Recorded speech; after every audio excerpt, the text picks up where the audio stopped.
بهذا أن يكبر قدرك عند الله هل لك سر عند الله بينك أنت وبين الله هل لك صدقات تخفى لا يعلمها إلا الله هل لك سر عند الله بينك أنت وبين الله هل لك صدقات تخفى لا يعلمها إلا الله هل لك سر عند الله بينك أنت وبين الله هل لك صدقات تخفى لا يعلمها إلا الله قصص لا تكشف إلا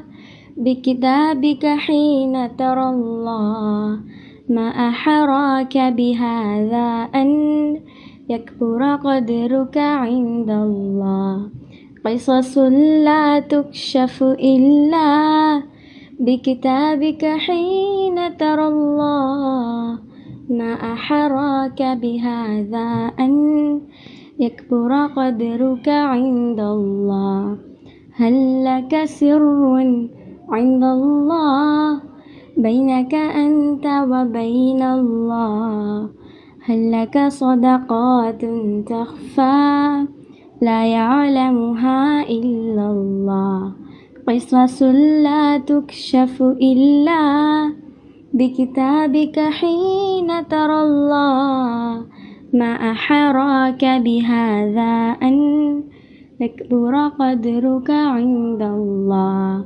هل لك سر عند الله بينك أنت وبين الله هل لك صدقات تخفى لا يعلمها إلا الله لا إله إلا الله وحده لا شريك له له الملك وله الحمد وهو على كل شيء قدير لا إله إلا الله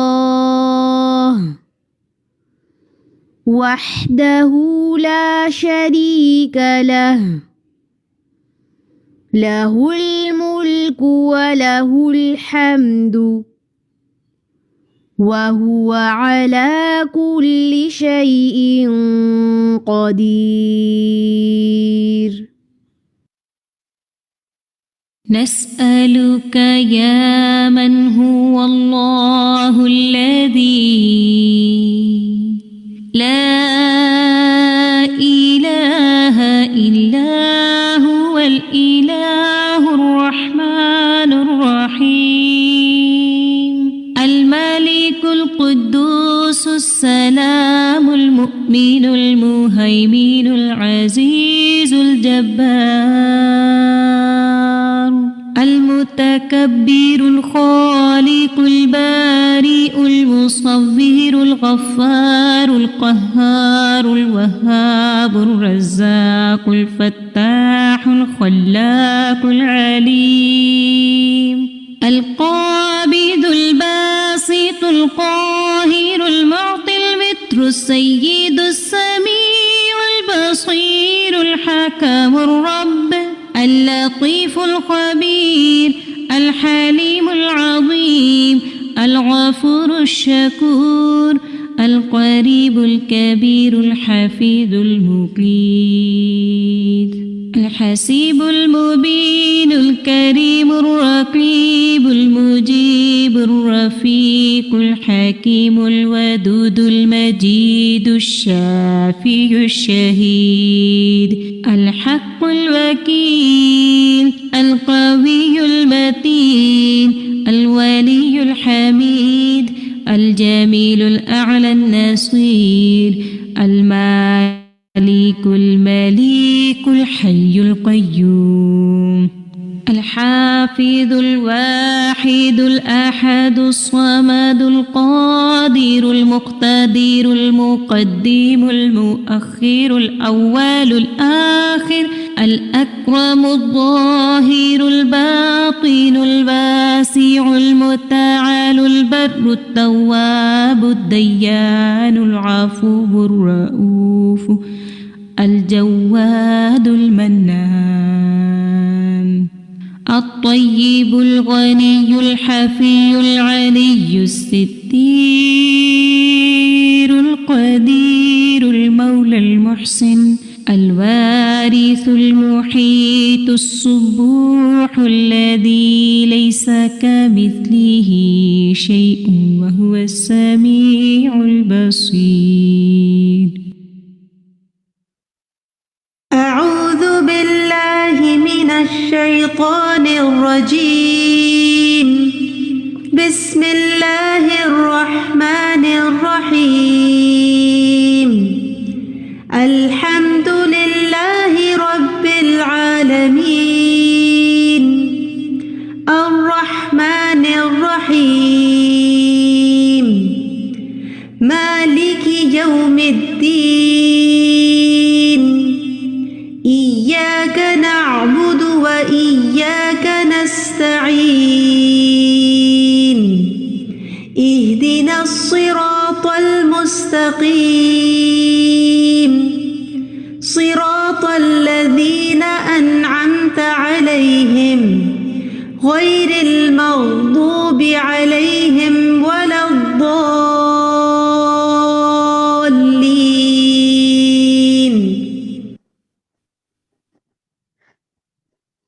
السلام علیکم ورحمۃ اللہ وبرکاتہ. الحمد للہ رب العالمین والصلاۃ والسلام علی سید المرسلین اما بعد فاعوذ باللہ من الشیطان الرجیم بسم اللہ الرحمن الرحیم. زوم کی کلاس میں موجود ہمارے ساتھی اور فیس بک سے ہمارے ساتھ جو ساتھی کنیکٹ ہو رہے ہیں، آپ سب کو اہلاً و سہلاً مرحبا، ہماری کلاس میں خوش آمدید. انشاءاللہ آج جن ٹاپکس کے بارے میں ہم اویئرنیس حاصل کریں گے، میں ان کے بارے میں آپ کو بتاتی ہوں. وہ ہیں استخارہ کی قبولیت کے اسباب، استخارہ کے بعد کیا کریں، استخارہ کا جواب، صلاۃ التوبہ، صلاۃ الجمعہ، فرضیت اور فضیلت، جمعہ کے دن کرنے کے کام اور دیگر احکام. انشاءاللہ ہم سنیں گے کہ ہماری محترم استاذہ ڈاکٹر فرحت ہاشمی اس حوالے سے ہمیں قرآن اور سنت کی روشنی میں کیا بتاتی ہیں، کیا آگاہی دیتی ہیں. تو ہم اپنی کلاس کا باقاعدہ آغاز کرتے ہیں. اوور ٹو یو شفق. نحمده ونصلي على رسوله الكريم اما بعد فاعوذ بالله من الشيطان الرجيم بسم الله الرحمن الرحيم رب اشرح لي صدري ويسر لي امري واحلل عقدة من لساني يفقهوا قولي. استخارہ کی قبولیت کے اسباب. استخارہ چونکہ دعا ہے تو جو اسباب دعا کی قبولیت کا باعث ہیں وہی استخارے کی قبولیت کا باعث بھی ہیں. ان میں سے چند ایک اسباب یہ ہیں. نمبر 1، اخلاص اور یقین. رسول اللہ صلی اللہ علیہ وسلم نے فرمایا، اللہ سے اس حال میں دعا کرو کہ تمہیں قبولیت کا یقین ہو. استخارہ بددلی سے نہ کریں، پتہ نہیں ہوگا کہ نہیں ہوگا، نہیں، یہ پورے یقین سے کہ میں اللہ سے مانگ رہی ہوں تو اللہ دے گا. انس رضی اللہ عنہ سے مروی کہتے کہ رسول اللہ صلی اللہ علیہ وسلم نے فرمایا، جب تم میں سے کوئی دعا کرے تو اسے چاہیے کہ وہ پختہ یقین کے ساتھ سوال کرے. نمبر 2، خشوع و خضوع اور تضرع. قرآن مجید میں آتا ہے، ادعوا ربکم تضرعا وخفیہ انہ لا یحب المعتدین. اپنے رب کو گڑ گڑا کر اور خفیہ طور پر پکارو، بے شک وہ حد سے بڑھنے والوں سے محبت نہیں کرتا. تکرار اور اصرار. آپ صلی اللہ علیہ وسلم جب دعا کرتے تو 3 مرتبہ کرتے. تو آپ کیا کر سکتے ہیں، 3 دفعہ استخارے کی دعا پڑھ لیں، مثلا یہ بھی کر سکتے ہیں. یا اس بات کو جو آپ چاہ رہے ہیں کہ آپ کی قبول ہو یا آپ کو مل جائے، اس حصے کو 3 دفعہ کر لیں. استخارہ کرنے کے بعد کیا کیا جائے؟ اب استخارہ تو ہو گیا، اب کیا کریں؟ اللہ پہ یقین اور بھروسہ رکھیں. فَإِذَا عَزَمْتَ فَتَوَكَّلْ عَلَى اللَّهِ. ان اللہ یحب المتوکلین. پھر جب آپ کسی کام کا پختہ ارادہ کر لیں تو اللہ پر بھروسہ کیجیے، بلا شبہ اللہ بھروسہ کرنے والوں کو پسند فرماتا ہے. استخارے کا جواب کیسے پتہ چلے گا؟ بہت اہم سوال. کیسے پتہ چلے گا کہ ہم جو کرنے جا رہے ہیں وہ ٹھیک ہے؟ جب مسلمان نماز استخارہ پڑھ لے اور جس کام کو کرنے کی نیت رکھتا ہو اس کی طرف پیش قدمی پھر جاری رکھے. اگر وہ کام اس کے لیے بہتر ہوا تو اللہ اس میں اس کے لیے آسانی کر دے گا، لیکن اگر اس کام میں اس کے لیے شر ہو تو اللہ اسے اس سے پھیر دے گا اور وہ کام اس سے دور کر دے گا. تیسری چیز، کام میں آسانی آنا. یہ استخارے کا فائدہ ہے، اس کام کی بہتری کی علامت. تقدیر اور دعا کی قبولیت کے بعد معاملے میں آسانی اللہ عز و جل کی جانب سے ہے، اور یہ عمل میں قائم رہنے کے متعلق بہتری کی علامت ہے. یہ عمل میں استقامت کے اعتبار سے بہتری کی علامت ہے. اس کام میں رکاوٹوں کا پایا جانا اور معاملے میں آسانی پیدا نہ ہونا اس بات کی دلیل ہے کہ اللہ نے اپنے بندے سے اس کام کو دور کر دیا ہے. یعنی آپ نے استخارہ کیا لیکن بات بنی نہیں، تو اس کا مطلب کیا ہے کہ اللہ ہی نہیں چاہتا. استخارہ کا تعلق نہ خواب سے ہے نہ شرح صدر سے ہے، بس کاموں کی آسانی سے ہے. ٹھیک ہے، رکاوٹوں کی دوری سے ہے، کام میں بہتری سے ہے. اکثر یہ بعض لوگ یہ اعتقاد رکھتے ہیں کہ استخارہ کرنے والا جب کسی چیز کے بارے میں اپنے رب سے استخارہ کرتا ہے تو اسے چاہیے کہ وہ انتظار کرے یہاں تک کہ وہ نیند میں کوئی خواب دیکھ لے، یا جو خواب دکھائی دیا اس کی بنا پر کام کرنے یا نہ کرنے کا فیصلہ کرے. یہ محض من گڑت بات ہے جس کی دین میں کوئی اصل نہیں. شرعی احکام کی بنیاد خوابوں پر نہیں رکھی جاتی. جب بھی آپ کسی کام کے لیے اللہ سے استخارہ کریں تو اس پر توکل کرتے ہوئے اسے جاری رکھیں، اور آپ جو ارادہ رکھتے ہیں اس کی طرف پیش قدمی کریں. نہ تو آپ کسی خواب کا انتظار کریں نہ شرح صدر کا انتظار کریں کہ دل نہیں مان رہا. تو بھی یہی کیوں ہوتا ہے استخارہ؟ کیونکہ شرح صدر کا کوئی ضابطہ نہیں ہے.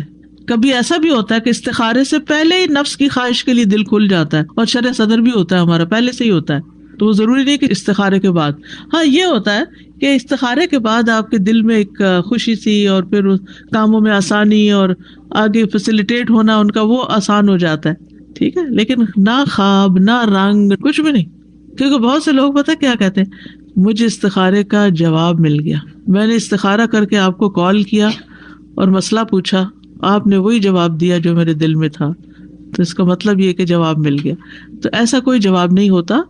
اللہ تعالیٰ اس کام میں آسانی کر دیتے. ہاں یہ تائید ہو جاتی ہے، یعنی جو آپ سوچ رہے تھے جب آپ کسی سے مشورہ کرنے گئے، یعنی آپ دیکھیے سب سے پہلے استخارہ ہوگا پھر مشورہ ہوگا. جب مشورہ کرنے گئے اس نے وہی بات بتائی جس کے لیے آپ استخارہ کر کے گئے تھے، تو کیا ہوا؟ آپ کو ایک تائید حاصل ہو گئی، اس سے آپ کو خوشی مل گئی. دیٹس اٹ، اتنا ہی کافی. جو کام ہم خود نہیں کر سکتے، کیوں نہیں کر سکتے؟ کیونکہ ہمیں یا تو آتا نہیں یا ہمیں مشکل لگتا ہے، تو وہ ہم کسی اور کو کرنے کے لیے کہہ دیتے ہیں. جب بھی آپ کسی کام کے لیے اللہ سے استخارہ کریں تو اس پر توکل کرتے ہوئے اسے جاری رکھیں، اور جو ارادہ کرتے ہیں اس کے لیے پیش قدمی کریں. محمد بن علی کمال الدین زملکانی رحمہ اللہ کہتے ہیں، جب انسان کسی کام کے لیے نماز استخارہ کی 2 رکعتیں پڑھے تو پھر وہ جو کرنا چاہتا ہے وہ کر لے، چاہے اس کا شرح صدر ہو یا نہ. یعنی جو آپ کرنا چاہتے ہیں، آپ نے سوچا کہ یہ کام مجھے کرنا ہے، مجھے فلاں جگہ جانا ہے، لیکن آپ سوچتے ہیں پہلے میں دعا کر لوں کہ اللہ میرے راستے آسان کر دے، تو بس آپ دعا کر کے جو آپ نے بکنگ کرانی ہے، جانا ہے، وہ جاتے رہیں، فکر نہیں کریں. اور دل میں یہ بھی آنا پتہ نہیں کیا ہو جائے گا، پتہ نہیں کام ہوگا کہ نہیں ہوگا، تو آپ کو میں نے اللہ سے استخارہ کیا ہوا ہے، میں نے خیر مانگی ہوئی ہے، جو ہوگا بہتر ہی ہوگا، مجھے کوئی پریشانی نہیں، کوئی ملال نہیں. اصل میں یہ استخارہ بھی ہمیں ایک کمفرٹ زون میں لانے کا طریقہ ہے، یا ایک اطمینان دلانے کا، یا توکل کرنے کا، بہتر توکل کرنے کا، کہ ہم نے معاملات اللہ کے سپرد کر دیے، اللہ سے دعا کر کے اللہ کے حوالے کر دیے، کاموں میں رکاوٹ نہیں آتی. ورنہ آپ دیکھیے کسی چیز کو ڈیسائیڈ نہ کر پانا یہ ایک بہت بڑا ذہنی ٹارچر ہوتا ہے.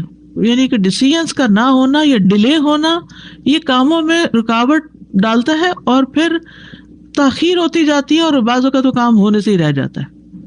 ہیسٹی بھی نہیں ہونا چاہیے اور ٹو مچ سوچو بچار بھی نہیں کرنی چاہیے. دعا مانگ کے اللہ پہ بھروسہ کر لینا چاہیے.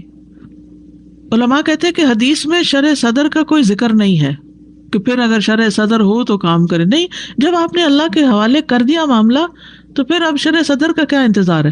حافظ ابن حجر کہتے ہیں قابل بھروسہ بات یہ ہے کہ استخارہ سے پہلے جس کام کے لیے اس کا شرح صدر ہو چکا ہو اور اس میں اس کی طاقت اور خواہش کا دخل ہو تو وہ اس کام کو نہ کرے، یعنی خواہش کے غلبے کی وجہ سے اس کام سے رک جائے.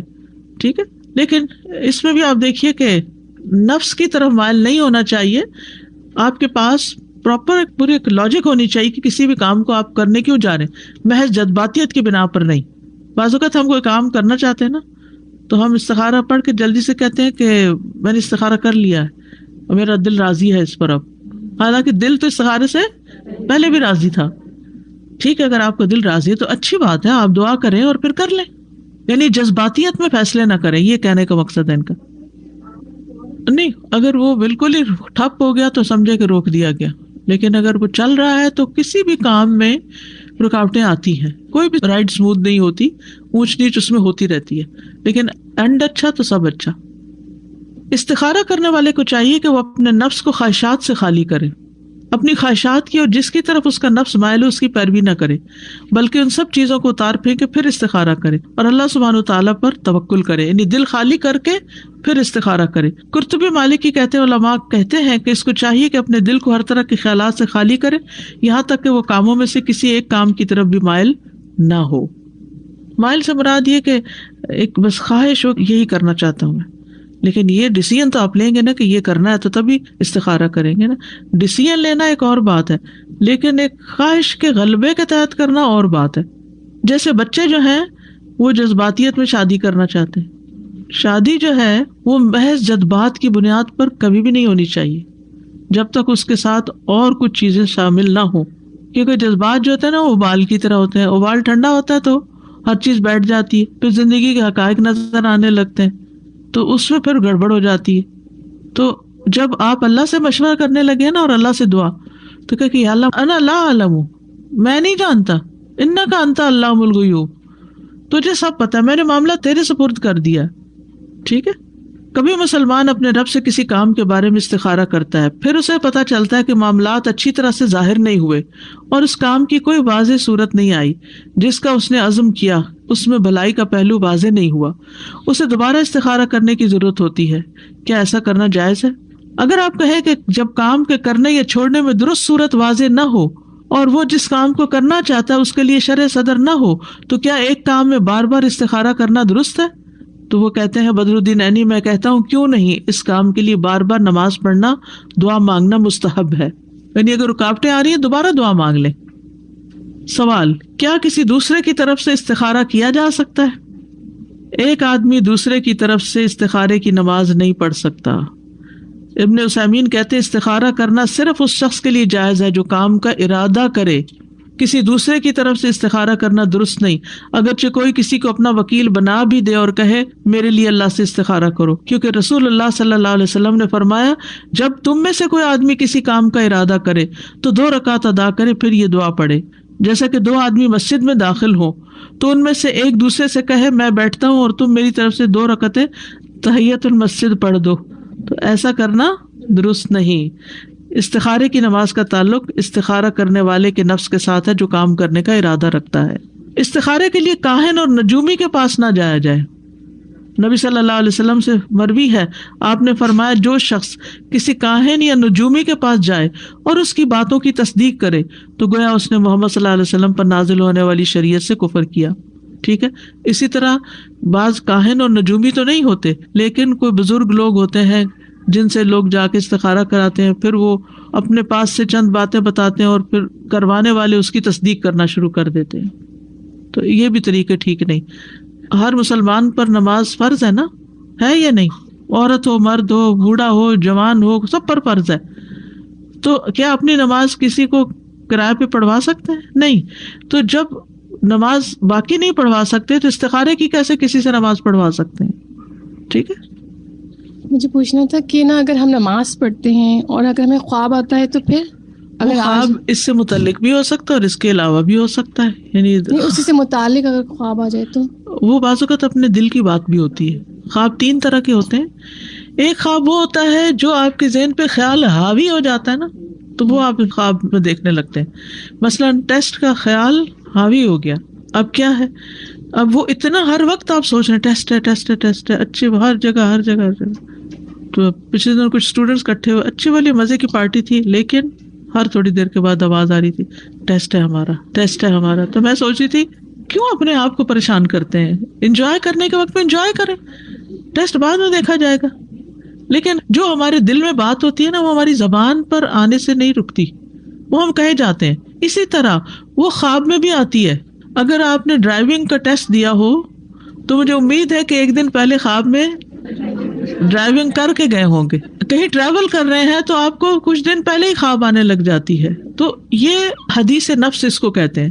تو استخارے میں بھی جس کام کے لیے آپ استخارے کی دعا پڑھ رہے ہیں وہ آپ کے دل میں باتیں ہوتی ہیں، اس کے متعلق کچھ تفکرات ہوتے ہیں یا کچھ اچھی خواہش ہوتی ہے، وہ خواب میں نظر آ جاتی ہے. تو ضروری نہیں کہ اس کا تعلق اسی سے ہی ہو. استاذہ یہ تو ابھی آپ نے بتایا کہ بار بار نماز استخارہ کی جا سکتی ہے یا استخارہ کیا جا سکتا ہے، لیکن 3 دن لگاتار کرنے کی تو کوئی شرط نہیں ہے کہ 3 دن یا 3 ٹائم لگاتار کریں، نہیں، جب آپ کو فرصت ہو. اور استاذہ یہ بھی سنا ہے، جیسے فرینڈز وغیرہ کہتی ہیں کہ آپ 5 وقت کی نماز پڑھتی ہیں، اس لیے آپ میرے لیے استخارہ کر دیں، کیونکہ استخارہ کے لیے 5 نمازیں. انہیں کہیں کہ آپ 5 پڑھنا شروع کریں اور اپنے لیے خود استخارہ کریں. اصل میں وہ گلٹی ہوتے ہیں نا کہ فرض تو ادا نہیں کرتے، نفل پڑھ کے اللہ سے کیسے دعا کریں.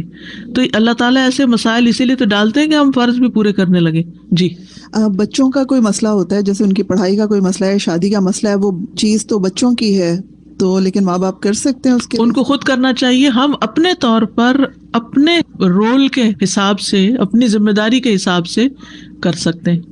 یعنی سوال اصل میں یہ ہے، ایک معاملہ جس کا تعلق 2 لوگوں سے ہے، مثلا 2 لوگ شادی کرنا چاہتے ہیں تو وہ دونوں استخارہ کریں گے. اسی طرح ماں اور بچے دونوں سے ہے تو وہ دونوں کریں گے. 2 لوگ اکٹھے سفر پہ جا رہے ہیں، وہ دونوں کریں گے. ٹھیک ہے، اور وہ ایک ہی چیز کے بارے میں کر رہے ہیں. السلام علیکم ورحمۃ اللہ. استاذ جی، ایک تو یہ جیسے امام تیمیہ کا ہم نے کال پڑھا تھا کہ 3 چیزیں ضروری ہیں، خالق سے استخارہ، مخلوق سے مشورہ اور اپنے کام سے استقامت. یہ بہترین ہے لیڈرشپ کے لیے. اور دوسرا مجھے سوال یہ کرنا تھا کہ جیسے مشورہ کرنا ہے تو اس کے لیے کوئی اصول کوئی بتائیے کہ کس سے کیا جائے جرنلی. جو معاملے کو سمجھتا ہو، تجربہ کار ہو، بائسڈ نہ ہو، اس کا اس میں کوئی مفاد نہ ہو، اسے اس سے کوئی بیر نہ ہو، یہ چیزیں دیکھنی چاہیے. مثلاً آپ چل پڑتے ہیں اپنے ہی حاسد سے مشورہ کرنے، نیوٹرل ہو، سمجھدار ہو، ایکسپیرینسڈ ہو. جی ہاں جی، مجھے یاد ہے کہ میری دادی جو تھے وہ میرے اماں جی کو ہمیشہ بولتے تھے میرے لیے تہجد پڑھ دے، میرے لیے روزہ رکھ دے، میرے لیے. اب مجھے تب پتہ نہیں استخارہ کیا ہوتا تھا، میں چھوٹی تھی، یعنی کچھ ایسا ایکسپیرینس نہیں تھا، مگر وہ یقین سے کہتے تھے ہاں پورا ہو گیا حلیمہ. تو ابھی ریلیٹڈ بات ہوئی تو میں کہتی، وہ خود نماز نہیں پڑھتے تھے، میرے اماں جی کو ہمیشہ بولتے تھے اور پھر خوش ہوتے تھے کہ ہاں میرا پورا ہو گیا کام. اللہ اکبر. میرا سوال یہ کہ استخارے کی دعا کے بعد کیا درود شریف پڑھنا اور اس کا اختتام کس طریقے سے کرنا ہو؟ جی عموماً جو بھی ہم دعا کرتے ہیں نا تو اس کے آداب میں سے ہے، دعا کے آداب میں سے ہے کہ جب بھی کوئی دعا کی جائے، چاہے استخارے کی چاہے کوئی اور، تو پہلے اللہ کی تعریف کریں، پھر درود شریف پڑھیں، پھر دعا کریں، کیونکہ جس دعا کے دونوں طرف درود ہوتا ہے وہ دعا زیادہ قبول ہوتی ہے. گنتی ضروری نہیں، ایک دفعہ بھی پڑھنا کافی ہے. اصل میں اخلاص ضروری ہے، توجہ ضروری ہے. جی السلام علیکم. وعلیکم السلام. ابھی استخارہ کے بارے میں جو ابھی آپ نے بتایا ہے، جو فجر کی اور ظہر، عصر، مغرب، اس کے درمیان میں کون سا اچھا کوئی ٹائم ہے جس میں؟ سبھی اچھے ہیں سوائے زوال کے. زوال جو سب برابر ہے. جب بھی تہجد کا زیادہ اس لیے بہتر ہے کہ اس وقت کی فضیلت ہے. اللہ تعالیٰ فرماتے ہیں ہے کوئی جو مجھ سے مانگے تو میں اسے عطا کروں، تو وہ دعا کی قبولیت کا وقت ہے، تو اس وقت خیر مانگنا زیادہ بہتر ہے، ادروائز کسی وقت بھی. یہ میں اپنا ذاتی تجربہ بتانا چاہ رہی ہوں کہ جیسے کہیں جانا ہو اور ہم اس گاڑی میں اس یقین کے ساتھ بیٹھتے ہیں کہ یہ وہیں جانے والی ہے، اور پھر ہم ڈرائیور پر بھروسہ کر کے مطمئن ہو کے بیٹھ جاتے ہیں. بالکل ایسے جب استخاری کی دعا کر لی تو اطمینان اندر سے دل میں آ جاتا ہے کہ معاملہ سپرد کر دیا، جو بھی کچھ ہوگا وہ بہتر ہی ہوگا. بہتر ہی ہوگا.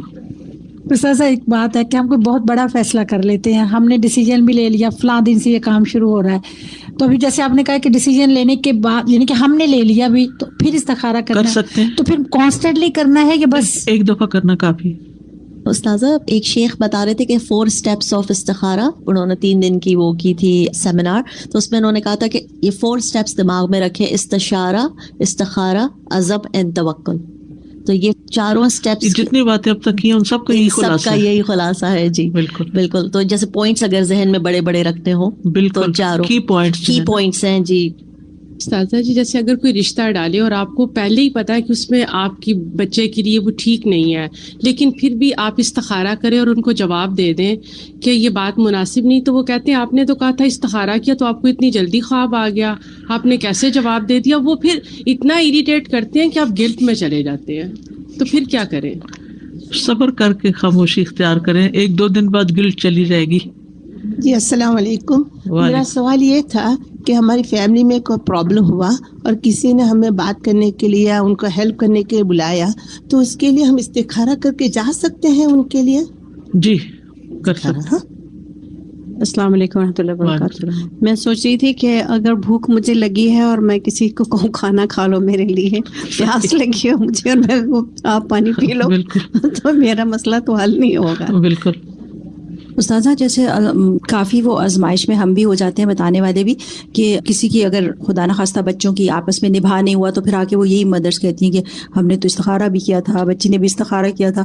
تو استاذہ اس وقت پھر بڑا ایک عجیب سا ہمارے لیے بھی ہو جاتا ہے کہ ہم کیا جواب دیں. تو میں چاہ رہی تھی کہ تھوڑے سے آپ سے گائیڈنس مل جائے. میں نے شروع میں اس کا جواب دیا تھا جی کہ اللہ تعالیٰ بندے کو جو امتحان میں ڈالتا ہے وہ بھی اس کے لیے خیر ہوتی ہے. یعنی ہو سکتا ہے کہ وہ کسی اور جگہ کرتے تو اس سے بڑی مشکل آتی، تو اللہ نے بڑی مشکل سے بچایا اور ادھر ہی روک لیا. اور کوئی بھی امتحان سبق سکھانے کے لیے، میچور کرنے کے لیے آتا ہے. میں اسی طرح کی جواب دیتی تھی کہ اس صورتحال میں سب سے بہتر یہی تھا آپ کے لیے کہ یہاں پہ ہو گیا. الحمدللہ. میرے دماغ میں ایک چیز آ رہی تھی کہ جیسے رشتے ہوتے ہیں، رائٹ، شادی کے فیصلے ہوتے ہیں، تو بعض اوقات لڑکیاں ابھی اتنی چھوٹی ہوتی ہیں کہ وہ جیسے فیصلہ کرتے ہوئے نا تو وہ مدر سے بھی نہیں کہنا چاہ رہی، اگر وہ کسی اور سے رشتے داروں میں سے کسی سے کہیں تو وہ بھی استخارہ کرے لڑکی، اور کیا میں بھی اس کے ساتھ کر سکتی ہوں اس کے لیے؟ اتنی چھوٹی لڑکی کی شادی کی ضرورت کیا ہے جو استخارہ نہیں کر سکتی؟ نہیں استاذہ جیسے بالغ تو ہیں، لیکن یہ کہ بعض لڑکیوں میں قوت فیصلہ اتنا نہیں ہوتا ہے نا، تو وہ کنفیوز ہوتی ہیں. دیکھیے استخارہ قوت فیصلہ کے لیے نہیں ہے، استخارہ تو مدد مانگنے کے لیے. سمجھ آئی؟ استخارہ ڈیسیژن کرنے کے لیے نہیں ہوتا. ڈیسیژن آپ کا ہے، اس ڈیسیژن میں خیر ہے تو اللہ اس کو مکمل کرا دے، نہیں ہے تو کہیں اور توجہ کرا دے. ٹھیک ہے نا؟ دیکھیے شادی کا فیصلہ تو ماں باپ ہی کریں گے، لیکن ماں باپ بھی استخارہ کرے اور بچی بھی استخارہ کرے. یعنی جس شخص کی شادی ہو رہی ہے اس کو استخارہ کرنا لازم ہے. ٹھیک ہے نا؟ وہ اپنے لیے خیر مانگے. بالغ ہے، نماز پڑھ رہی ہے تو اپنے لیے دعا اور بھی تو کرتی ہوگی، تو اس معاملے کے لیے بھی دعا کرے. صرف سمپل از دیٹ. میں یہ کہتی تھی جیسے روز آنا میں تہجد کے بعد جیسے تہجد پڑھنے کے 2 رکعت پڑھ کے استخارے کی دعا کر لیتی ہوں. کس چیز کے لیے؟ بس میرا جو بھی عمل ہو اللہ تیری رضا سے ہو، بس جو بھی میرا قدم میں کچھ بھی کام. یہ استخارہ نہیں ہوتا. یہ تو تہجد کے بعد کچھ اور پڑھنے کی کیا ضرورت ہے؟ دعا کریں. تہجد سے پہلے یا تہجد کسی بھی وقت ویسے استخارے کی دعا. دیکھیے شروع میں کیا بات ہوئی تھی، استخارہ کب کرتے ہیں؟ کوئی چیز سے مشورہ، جب کوئی معاملہ پیش آتا ہے، یہ کام کروں یا نہ کروں، جب کوئی معاملہ پیش آتا ہے. یہ بھی نہیں ہے بیسیکلی کروں کہ نہ. دیکھیے اس چیز نے بڑی غلط فہمی ڈالی ہوئی ہے. جو آپ نے سوچا کہ یہ 2 میں سے میں یہ کرنا چاہتا ہوں، اب اللہ تعالیٰ سے کہیں کہ یا اللہ اگر یہ بہتر ہے تو ہو جائے، ٹھیک ہے، اور اگر نہیں تو مجھے کسی اور بہتری کی طرف موڑ دے. بس ایک چیز اگر آپ یاد رکھیں نا تو ساری کنفیوژن دور ہو جائے گی، اور وہ ہے استخارے کا مطلب ہے خیر مانگنا، خیر کی دعا کرنا کہ اللہ اس معاملے میں مجھے خیر عطا کر، اور اگر یہ خیر نہیں تو مجھے جہاں خیر ہے وہاں لے جا. بس یہ دعا ہے، اس میں کوئی کسی قسم کی ایسی چیز نہیں ہے کہ جس میں کوئی غیب کی خبر معلوم کرنا ہے. استخارہ غیب کی خبر معلوم کرنے کا نام نہیں ہے.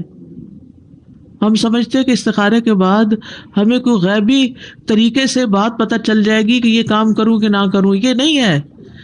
پہلے ہی آپ سوچیں گے کہ میں نے یہ کرنا ہے، یہ رشتہ آیا ہے میں کرنا چاہتی ہوں، اور اگر آپ کرنا ہی نہیں چاہتے تو آپ ویسے ہی دیکھیے بچیاں جب جوان ہوتی کتنے پروپوزل آ جاتے ہیں. تو کیا آپ ہر پروپوزل پہ استخارہ شروع کر دیتے؟ کچھ کو تو آپ پہلے کہتے نہیں ان سے کرنا ہی نہیں، تو جس پہ آپ کہتے ہیں کہ ہاں یہاں کرنا ہے وہاں آپ استخارہ کر لیں، یہ بات ہے بس. السلام علیکم استاد جی. جیسے صبح نماز کے بعد مطلب میری عادت ہے کہ میں یا کا نستعین کی ساری دعائیں پڑھتی ہوں، تو آخر میں دعا استخارہ بھی ہے تو وہ میں پڑھ لیتی ہوں. میری انٹینشن کچھ نہیں ہوتی مگر میں پڑھ لیتی ہوں عادتاً. کتاب پہ لکھی ہوئی اس لیے آپ پڑھ لیتی ہیں. جی دیکھیے استخارے کی دعا ایک خاص کام کے لیے ہوتی ہے. وہ مجھے معلوم ہے کہ کام کے لیے ہوتی، مگر عادت کے طور پہ میں پڑھ لیتی ہوں آخر تک، کیونکہ آخر میں وہی دعا ہے. تو آپ کتاب کا ختم شریف کر وہی نا بالکل. اب فریج میں بہت سے کھانا رکھا ہوا آپ نے تو سارا تھوڑی کھانا. میں بولتی ہوں یہ آخری دعا کیوں چھوڑوں، چلے پڑھ لے. پھر کوئی نیت کر لیا کرے، دن میں کوئی کام آپ کرنے والی ہیں اس کی نیت کر کے پڑھا کرے. جیسے دعائے حاجت ہے اس کا یہی حاجت ہے اصل میں. اچھا یہی ہے، تو اس سے دعا تو الگ سے لکھی ہوئی ہے کہ وہ ضعیف روایت ہے. یہ اصل ہے. حاجت ہو تو یہی دعا پڑھے، تو وہ تہجد میں پڑھ سکتے ہیں. جی جب مرضی پڑھے. السلام علیکم. وعلیکم السلام. میرا یہ سوال ہے کہ اگر ہم کسی چیز کے لیے استخارہ کرتے ہیں اور ہمارا دل اس پہ جم رہا ہے، ٹھیک ہے، لیکن اسی سلسلے میں کوئی خواب نظر آ جاتا ہے، اس میں ہمیں خواب میں وہ چیز بہتری نظر نہیں آ رہی، تو کیا ہمیں وہ کام کرنا چاہیے یا نہیں؟ اگر آپ کا دل چاہتا کر لے، نہیں چاہتا نہیں کرے، کیونکہ ڈیسیژن تو آپ نے خود ہی کرنا ہے نا. ڈیسیژن تو لے لیا کہ دیکھیے میں نے پیچھے کیا بتایا ہے کہ فیصلے خوابوں کی بنیاد پر نہیں ہوتے، کیونکہ اس میں ایک تو اپنے دل کی بات ہوتی ہے، دوسرے شیطان کھیلتا ہے ہمارے ساتھ. بعض اوقات ایک چیز ہمارے حق میں بڑی اچھی ہوتی ہے اور شیطان اس کو برا کر کے دکھا دیتا ہے تاکہ اس کو خیر نہ ملے، کیونکہ وہ ہمارا دشمن ہوتا ہے.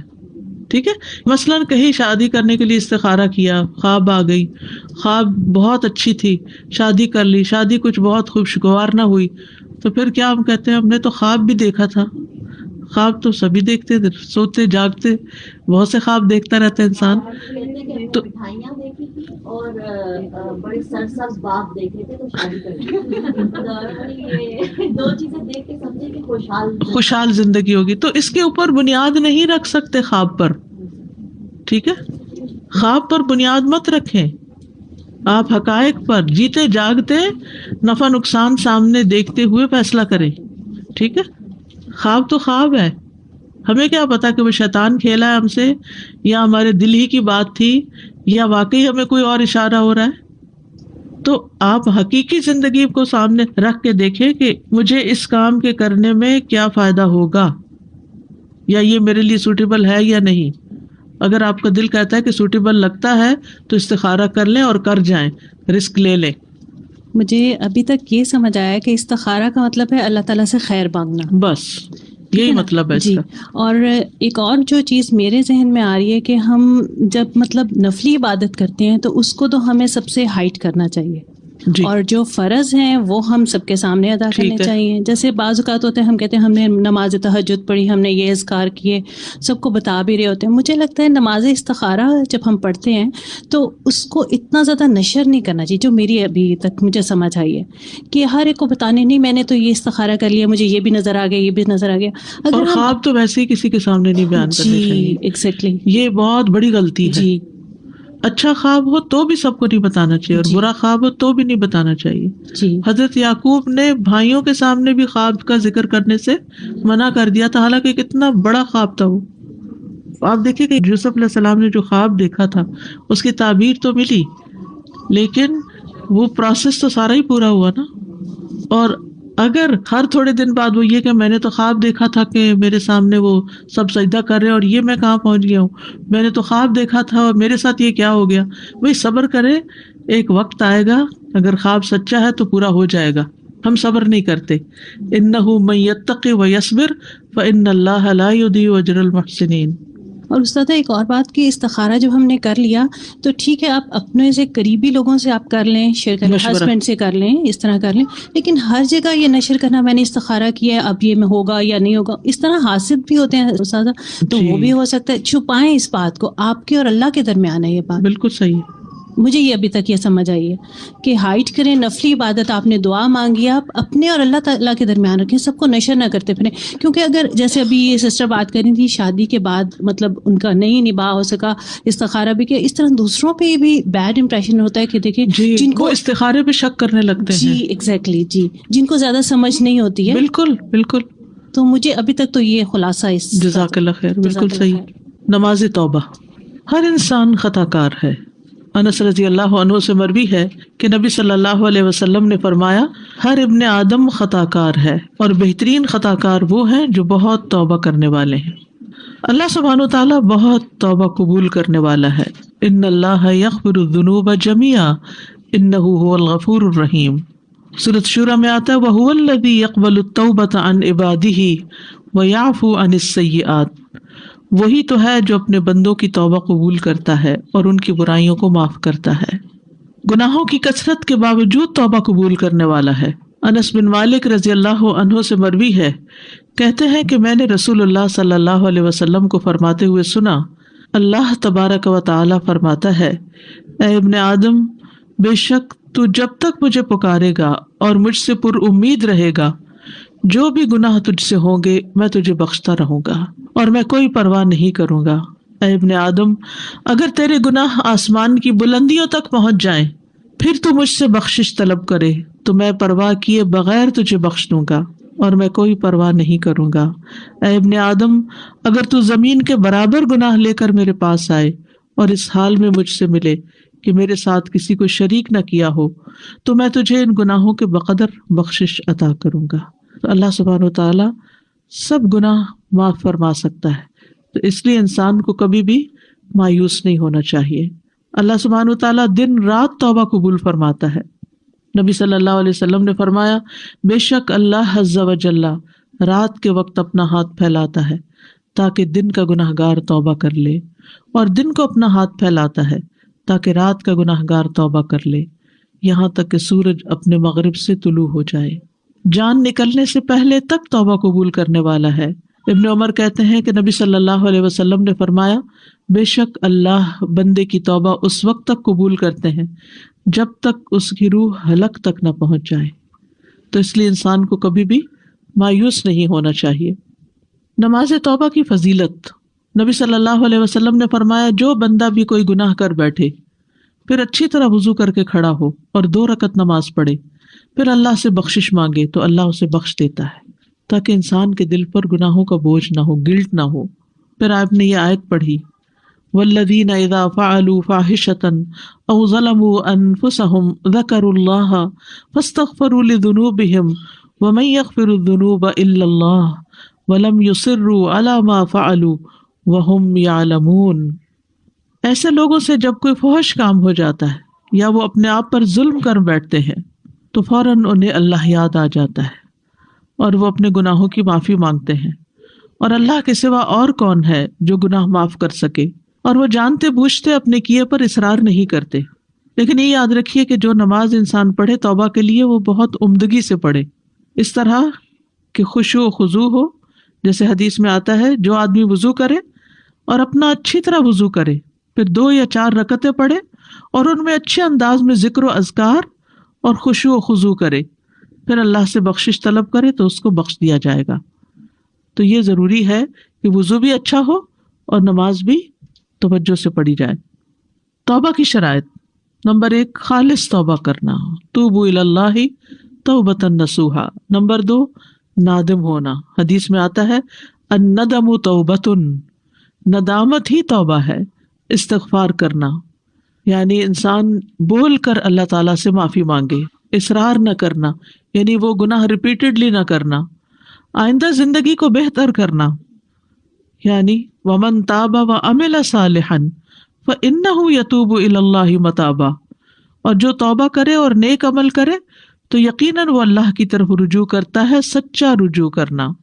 ٹھیک ہے، تو یہ تھی آپ کی صلاۃ التوبہ. یعنی جب بھی انسان سے کوئی گناہ ہو، کسی بھی گناہ کا بوجھ دل پر ہو، کوئی گلٹ ہو، کسی طرح کی پریشانی ہو، کاموں میں رکاوٹ آ رہی ہو اور انسان کو اس کے گناہ ستا رہے ہوں اور غمگین کر رہے ہوں، غمزدہ کر رہے ہوں، ڈپریشن میں مبتلا کر رہے ہوں، تو انسان اچھے سے وضو کرے, اچھی سے نماز پڑھے اور اللہ سے رو کے دعا کر لے کہ اللہ مجھے معاف کر دے. That's it. زیادہ لوگ اگر روز نماز توبہ معمول کے ساتھ پڑھیں تو اس کے کوئی ہے؟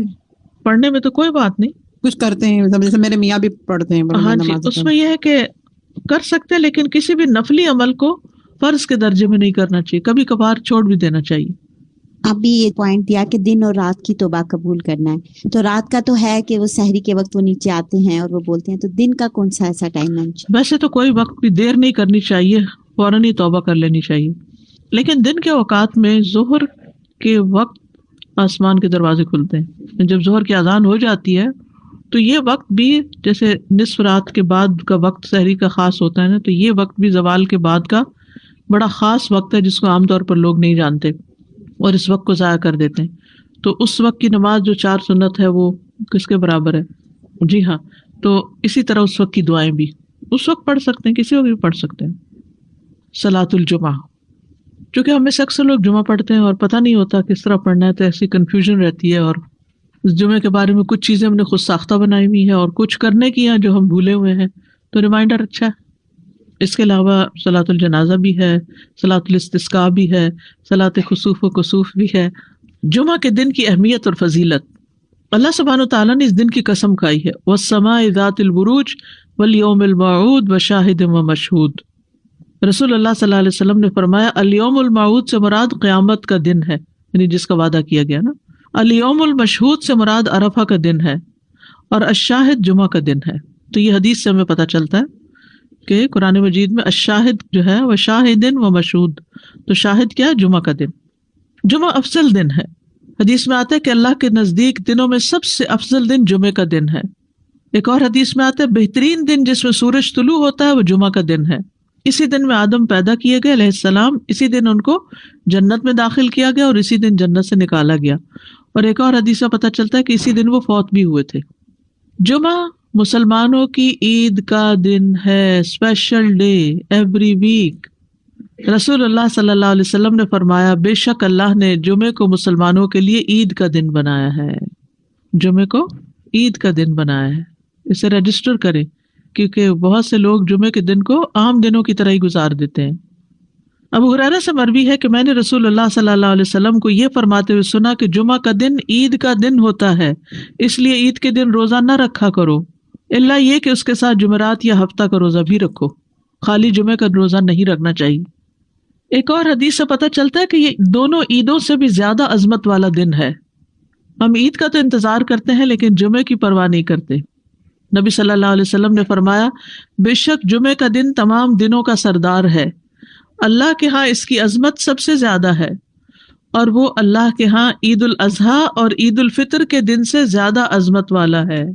اس میں 5 خصلتیں ہیں جو اس کی افضلیت کا باعث ہیں. اس دن اللہ نے آدم علیہ السلام کو پیدا کیا, اسی دن ان کو زمین پہ اتارا, اسی دن فوت کیا. اس دن میں ایسی گھڑی ہوتی ہے کہ اس میں بندہ جو کچھ مانگے اللہ اسے وہی کچھ دے دیتا ہے جب تک کسی حرام چیز کا سوال نہ کرے, اور اسی دن قیامت قائم ہوگی. تو یہ دن اسپیشل کیوں ہے کہ انسانیت کا آغاز اس دن سے ہوا تھا. آدم علیہ السلام ہمارے باپ اس دن پیدا ہوئے, اسی دن زمین پر آبادی ہوئی انسانوں کی, اور اسی دن آدم فوت ہوئے, اور اسی دن قیامت آئے گی. ہر مقرب فرشتہ, آسمان, زمین, تمام ہوائیں, پہاڑ اور سمندر جمعہ کے دن سے ڈرتے رہتے ہیں, کیونکہ ان کو یہ ہوتا ہے کہ کہیں قیامت نہ آ جائے. دعا کی قبولیت کا دن ہے. رسول اللہ صلی اللہ علیہ وسلم نے جمعہ کے دن کے ذکر میں ایک دفعہ فرمایا کہ اس میں ایسی گھڑی ہے, اگر ٹھیک اس گھڑی میں بندہ مسلم کھڑا ہو کر نماز پڑھے اور اللہ تعالیٰ سے کوئی چیز مانگے تو اس چیز کو ضرور عطا کرتا ہے, یعنی وہی چیز ایز اٹ از مل جاتی ہے. طہارت کا دن ہے. حدیث میں آتا ہے جس نے جمعہ کے دن غسل کیا وہ اگلے جمعے تک طہارت میں رہے گا. دین کی تکمیل کا دن ہے. جس دن یہ آیت نازل ہوئی تھی الیوم اکملت لکم دینکم, اس دن جمعہ بھی تھا اور عرفہ کا دن بھی تھا, اور یہ دونوں دن مسلمانوں کی عید کے دن ہیں. امت محمدیہ کے لیے جمعہ کا دن بڑا اہمیت کا حامل ہے. رسول اللہ صلی اللہ علیہ وسلم نے فرمایا جو لوگ ہم سے پہلے تھے اللہ نے انہیں جمعہ کی راہ سے ہٹا دیا, اس لیے یہود کے لیے ہفتے کا دن ہو گیا, نصارہ کے لیے اتوار کا.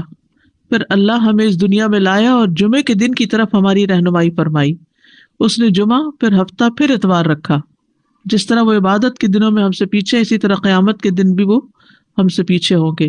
اہل دنیا میں سے ہم سب کے بعد ہیں اور قیامت کے دن سب سے پہلے ہوں گے، جن کا فیصلہ باقی مخلوقات سے پہلے کر دیا جائے گا. یعنی مسلمانوں کا فیصلہ جلد کر دیا جائے گا. یہود ہم پر کسی چیز کے معاملے میں ایسا حسد نہیں کرتے جیسے ہم پر جمعہ کے دن کا حسد کرتے ہیں، جس کی اللہ نے ہماری رہنمائی فرما دی اور وہ خود اس سے ہٹ گئے. اور قبلے پر حسد کرتے ہیں، جس کی طرف اللہ نے ہماری رہنمائی فرما دی اور وہ اس سے ہٹ گئے. اور ہمارے امام کے پیچھے آمین کہنے پر حسد کرتے ہیں. افضل نماز جمعے کے دن کی فجر کی نماز ہے. اللہ کے ہاں سب سے افضل نماز جمعے کے دن کی نماز فجر ہے، جسے با جماعت ادا کیا جائے، خصوصاً مردوں کے لیے. جمعہ کے دن فوت ہونے کا اجر کیا ہے؟ جو مسلمان جمعہ کے دن یا جمعے کی رات میں فوت ہو جائے، رات یاد رکھیے پہلے آتی ہے، اللہ اسے قبر کے فتنے سے بچا لیتا ہے. اچھا، یہ اس دن فوت ہونے سے ہوتا ہے، یہ نہیں کہ 2 دن پہلے فوت ہو اور آپ لاش کو مورچری میں رکھ دیں کہ جمعے کو دفنائیں گے. نہیں، یہ نہیں کرنا چاہیے، الا یہ کہ عام دنوں میں کوئی جنازہ ہی پڑھنے والا نہیں تو اور یا کوئی مسئلہ ہے خاص، ورنہ پسندیدہ یہی ہے کہ جس دن کوئی فوت ہو اسی دن اس کو دفنا دیا جائے، دیر نہ کی جائے. قیامت جمعے کے دن آئے گی. تمام جانور جمعے کے دن صبح ڈرتے ہیں.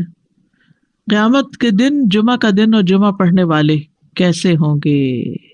یعنی قیامت چونکہ جمعے کے دن آئے گی نا، تو اس دن پہ جمعہ پڑھنے والوں کا حال کیا ہوگا؟ وہ خوش ہوں گے، یعنی پریشانی سے بچ جائیں گے. رسول اللہ صلی اللہ علیہ وسلم نے فرمایا، بے شک اللہ قیامت کے روز ہفتہ کے دنوں کو ان کی مخصوص شکل میں اٹھائے گا. جمعہ کا دن حسین اور چمکتا دمکتا ہوگا.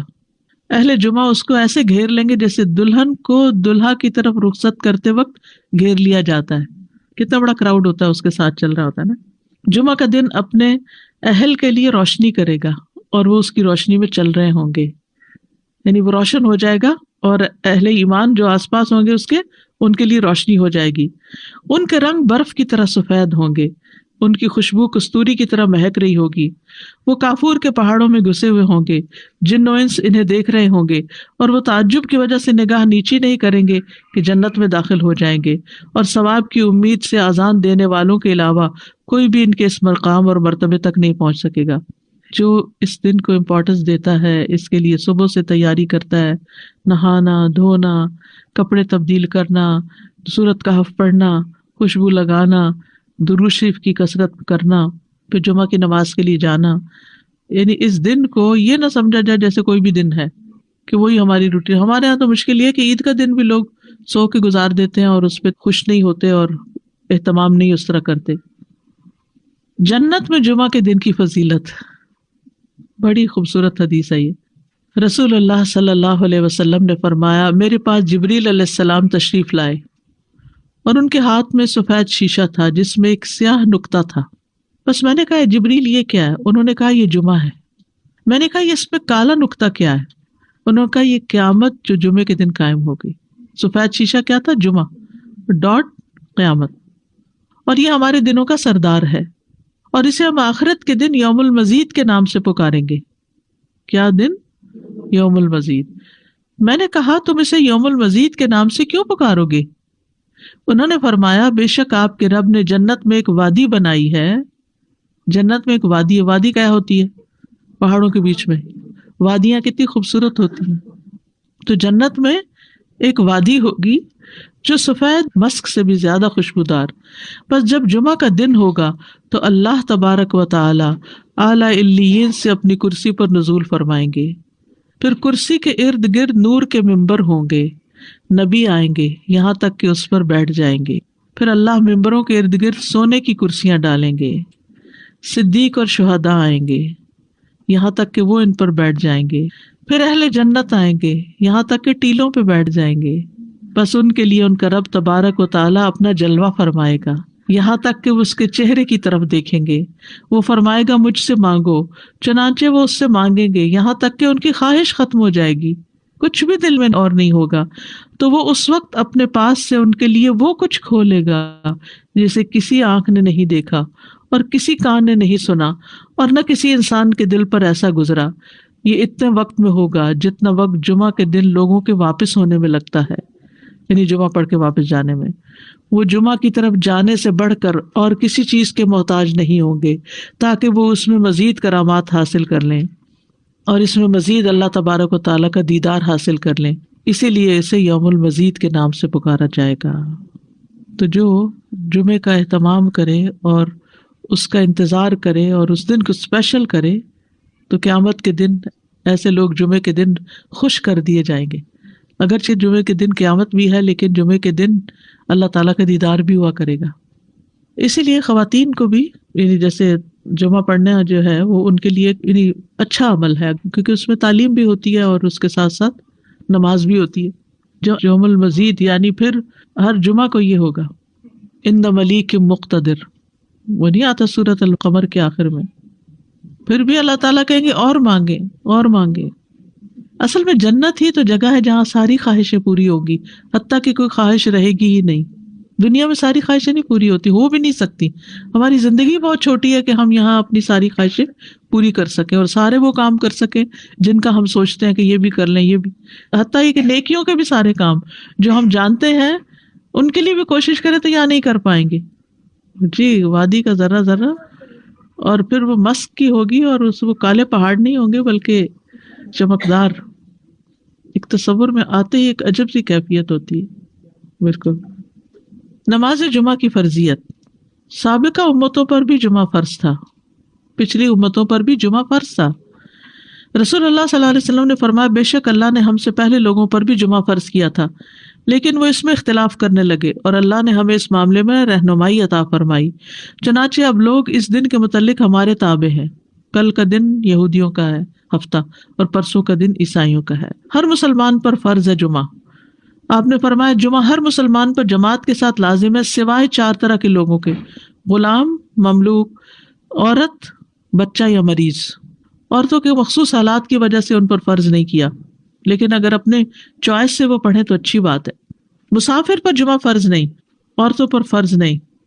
ابو عمر شیبانی سے مروی ہے، انہوں نے عبداللہ کو دیکھا کہ وہ جمعہ کے دن عورتوں کو مسجد سے نکال رہے تھے، کہہ رہے تھے کہ اپنے گھروں کی طرف نکلو، وہ تمہارے لیے بہتر ہے۔ یعنی کوئی یہ نہ سمجھے کہ عورت کے لیے جمعہ پڑھنا، یہ جمعے سے محروم ہونا کوئی بہت بڑی محرومی ہے، وہ گھر میں بھی نماز پڑھیں گی تو ان کو وہ اجر مل جائے گا۔ اصل میں عورتوں کو تیار کرنا ہوتا ہے مردوں کو کہ وہ ٹائم پر جمعے کے لیے نکلیں، کہ عورتوں کو گھر اس لیے رہنے کی ضرورت ہے کہ وہ مردوں کو تیار کر سکیں کہ وہ جمعے پہ جائیں وقت پر۔ لیکن منع نہیں ہے، حرم میں آپ دیکھیں کتنی عورتیں ہوتی ہیں، مسجد نبوی میں کتنی عورتیں ہوتی ہیں، اور واقعی دل پسیجتا ہے جب آپ اچھا خطبہ سنتے ہیں، اور اجتماعیت سے ایک دل کی حالت اور ہوتی ہے۔ دیکھیے جو لوگ کامیاب ہوتے ہیں نا زندگی میں، خوش ہوتے ہیں، ان لوگوں کی سوشل لائف بہت اچھی ہوتی ہے۔ اور ہمارے لیے یہ مسجد، یہ مدرسہ، یہ اجتماعی عبادتیں، یہ اکٹھے ہو کے عبادت کرنا، عیدیں، تراویاں، یہ سب یہ خوشی کا ذریعہ ہے۔ جو شخص صرف اکیلا ہو جاتا ہے نا وہ کبھی خوش نہیں ہو سکتا، کبھی۔ بہت سے لوگ اپنی کوئی چیز کسی کے ساتھ شیئر کرنا ہی نہیں چاہتے، نہ اپنی کوئی صلاحیت، نہ اسکل، نہ کوئی کھانا پینا، نہ کوئی اور اپنا وقت، نہ قوت، یہ کچھ بھی نہیں۔ وہ خود ہی خود ہر چیز انجوائے کرنا چاہتے ہیں، وہ ان کی ساری انجوائمنٹ ختم ہو جاتی، ڈپریشن کا شکار ہو جاتے ہیں۔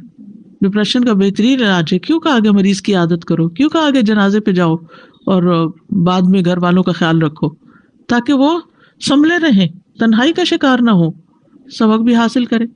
تو یہ جو مسلمانوں کی اجتماعیت ہے یہ دل کو خوشی دیتی، ایک سکون دیتی، یعنی اکٹھے ہونا جو ہے کسی بھی اچھے کام کے لیے وہ بڑے بڑے بوجھ ہلکے کر دیتا ہے۔ وہ کہتے ہیں نا ہر کامیاب مرد کے پیچھے ایک عورت ہوتی۔ کیا مطلب ہے اس کا؟ یہ نہیں ضروری نہیں کہ عورت ہی ہو، یہ ایک محاورہ بن گیا ہے، لیکن اس کا مطلب یہ ہے کہ کوئی بھی جو کامیاب انسان ہوتا ہے نا اس کا کوئی نہ کوئی مددگار ہوتا ہے۔ نبی صلی اللہ علیہ وسلم کو اللہ کی طرف سے تائید، وہی سب کچھ تھی، لیکن آپ کے ساتھی بہت بہترین تھے۔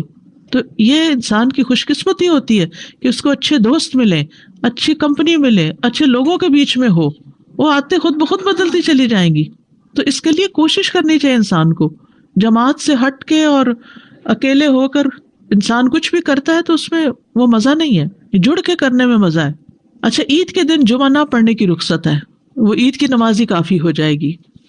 آپ نے فرمایا تمہارے آج کے دن میں 2 عیدیں جمع ہو گئی ہیں، بس جو چاہے تو اس کے لیے یہ نماز عید جمعہ سے کافی ہوگی، اور ہم تو جمعہ پڑھیں گے۔ یعنی آپ نے پڑھا لیکن لوگوں کو چوائس دے دی کہ جو نہیں آنا چاہتا کوئی بات نہیں، یعنی جو عید کو پالے اس پہ جمعہ لازم نہیں، ٹھیک ہے۔ نماز جمعہ کی اہمیت.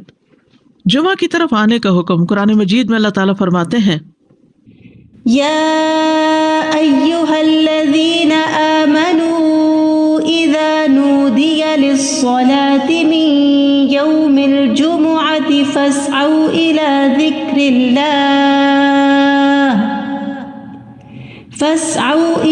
ذکر اللہ وذروا البیع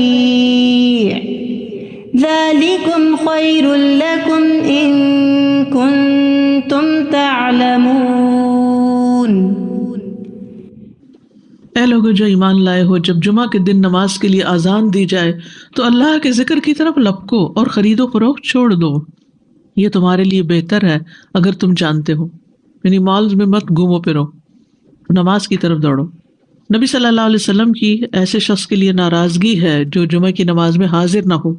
ایسے لوگوں کے لیے فرمایا جو جمعہ سے پیچھے رہ جاتے ہیں کہ البتہ تحقیق میں نے ارادہ کیا کہ میں ایک آدمی کو حکم دوں کہ وہ لوگوں کو نماز پڑھائے، پھر میں ایسے آدمیوں کے گھروں پر آگ لگا دوں جو جمعہ سے پیچھے رہ جاتے ہیں.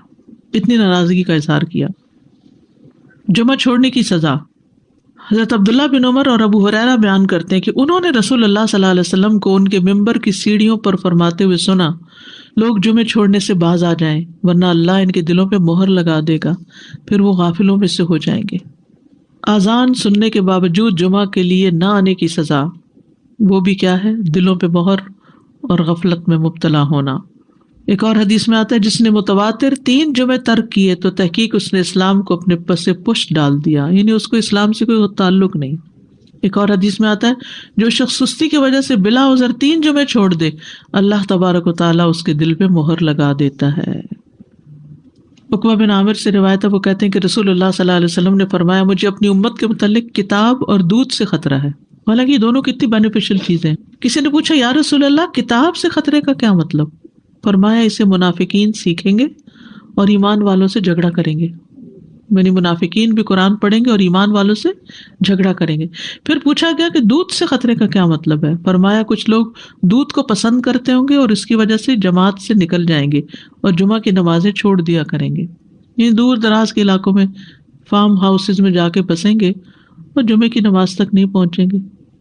نماز جمعہ کی فضیلت. ایک جمعہ اگلے جمعے تک کا کفارہ ہے، یعنی گناہوں کی معافی کا ذریعہ ہے، گناہ معاف ہونا.